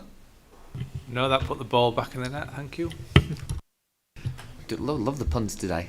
I need to chair this panel more often. Any other questions to the applicants from anyone, please? I see. No. Thank you very much for that and for giving us that presentation. Questions to the officers, please. Any questions to the officers? Apparently no questions to the officers either. So comments, and then we'll go on to the questions we've been asked to answer at the end of the report. So any comments from anyone? Yeah, thank you, Chair. I just think that with the being conservative on the side of that BNG and looking at the tree conservation as well, especially if we're looking at TPOs, that would be even more ideal. I think that as a local authority, when we're looking at sort of big green spaces like this, we're often justifying why we're not using it for planting. So then if we're bringing in a company that has the ability to be able to do that, we should be asking that question. That was a question rather than the comments were the wrong way around, but yeah, you want to answer that? Thank you, Chair. Yeah, I was going to come in because, quite right, that is just a CGI image, so that was really just to show scale of the building. If you paragraph 88 of the report, that talks about bits that are left outstanding, but within that it talks about BNG and the fact that we do need a bit more information. But as part of the BNG, there's going to be a significant on-site BNG, which will be secured via the 106 for a minimum of 30 years. Which is what the legislation requires for. So yeah, that particular area that you see between that data centre and the boundary, that will be fully worked up. So yeah, I would also just come in about the employment and skills things. A couple of members have mentioned that will form part of a Section 106 agreement about employment and skills training. Obviously that we have a separate team within the council that deals with that, but yeah, there's clearly a commitment by the applicants to work with Leeds City Council on that, and it will form part of the 106. Any other comments before we move to the questions at the end of the report? Okay, so we'll move to the questions at the end of the report for us to consider, and we'll go through them one by one. Are members content with the principle of the proposed development at this site? I'm seeing nodding heads, and so we'll say that as a yes. Do members have any comments in respect of the design, layout and landscaping of the development? I think we've touched on the landscaping already, but any other additional comments that haven't already been raised by members?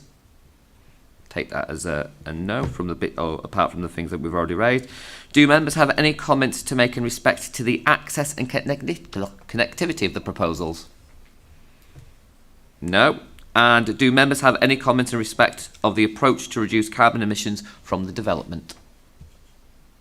No. So if we can, I think that's pretty much, if we can just sum up where we are, and then we'll proceed to the next agenda item. Thank you very much, Chair. Then just to confirm really that the report's been well received and the presentation's been well received. There's obviously support for the principle of development. We've picked up the comments in respect of maximising landscaping, tree planting, putting suitable protection in place to retain that and protect that for the future, and also the preference for significant on-site delivery of biodiversity net gain. Also noted the interest in terms of carbon emissions and reduction of that. So we will take those comments forward, Chair, and continue to negotiate on that on this particular scheme. Thank you. Councillor Jenkins?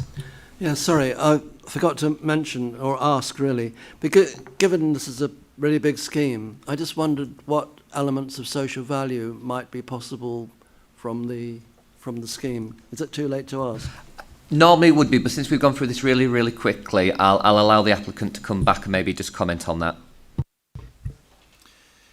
So as part of our engagement with communities, with our data centres, we'll seek to deliver a various range of partnerships focused on mainly digital skilling and community environmental stewardship initiatives that will promote pathways into digital and data centre careers, focusing on early engagement with schools, creating a funnel and moving through secondary education, vocational education, and creating pathways directly into our data centres, but also supporting NGOs and skilling organisations that will provide access into digital careers that this infrastructure enables. Some of those initiatives have commenced already, partnering and building on what Microsoft UK already invests in Leeds, such as with Partners Generation, creating digital skilling boot camps, providing pathways into IT support, technician, data analyst and Azure engineer, careers, and with Cash 22 Digital Age programme, which provides mentoring and support for people who are disengaged from education and employment. There's been 100 participants in the Cash 22 programme since October 2024, with another 50 more before this October, and that initiative we hope will continue. There was projected to be 50 participants in the Generation programme, and they're just an example of the initiatives that we will create and work on an annual basis on just the skilling area, along with then community environmental stewardship and initiatives that we typically do with the community, aligned with community priorities. And we'd welcome sitting with any member, any appropriate organisation or group within the council to understand how we would align such initiatives with the priorities of the council. Any follow-up, Councillor Jenkins? No, that's brilliant, and I'm sure the local schools would welcome any computers and... no, sorry. Sneaky, councillor, sneaky. But you don't get if you don't try. Right, I believe you wanted to just ask members a clarification about this coming back. Yes, thank you very much, Chair. It's a question whether we bring this back, when it comes up for final determination, whether we actually bring this back before members for determination, or whether members are content for officers to deal with it. And that's not committing to any particular recommendation that's put in it. This is just a consideration of the application itself. Obviously, it's a very significant proposal for the city. It's an important proposal locally as well, so it has strategic as well as local importance. But there's obviously also lots of support around the table for this development. And I suppose it would be helpful to know now if members would like this to come back to a plans panel for determination. I'd be grateful to hear members' views. Councillor Bromley? I think, like you've mentioned, that it's such a significant development for the city. I think that probably the likelihood of us just allowing ourselves that opportunity to be able to have involvement and then coming back so that we can have a say. I appreciate that it's sometimes a massive inconvenience to applicants, but maybe it doesn't need an entire football team. So I would welcome us having more say and involvement, and not necessarily for heavy scrutiny because we're full of caution, but so that we're making sure that we really are connecting the dots with the local ward and etc. Any other views on that from anyone? Councillor Timmins? Yeah, I agree with Councillor Bromley. I think it's important for it to come back because I believe that members' viewpoints should be heard, particularly in what we want to get out of it as a city in terms of social value, things like that, which sounds really positive, but it'd be good for members to be able to scrutinise that detail. Any final thoughts before I hand back to David? No? Yeah. That's very helpful. Thank you very much, Chair. And in light of the comments members said, in addition to obviously the broad points that we discussed, there's obviously a very keen interest in terms of the Section 106 and the Employment and Skills Initiative, and we'll make sure that we bring plenty of information back on that side of things. Thank you, Chair. Thank you very much. So, final agenda item, date and time of the next meeting is Thursday the 19th of March at 2026 at 1:30 p.m. That concludes the meeting. If everyone could please vacate the room, and we'll switch off the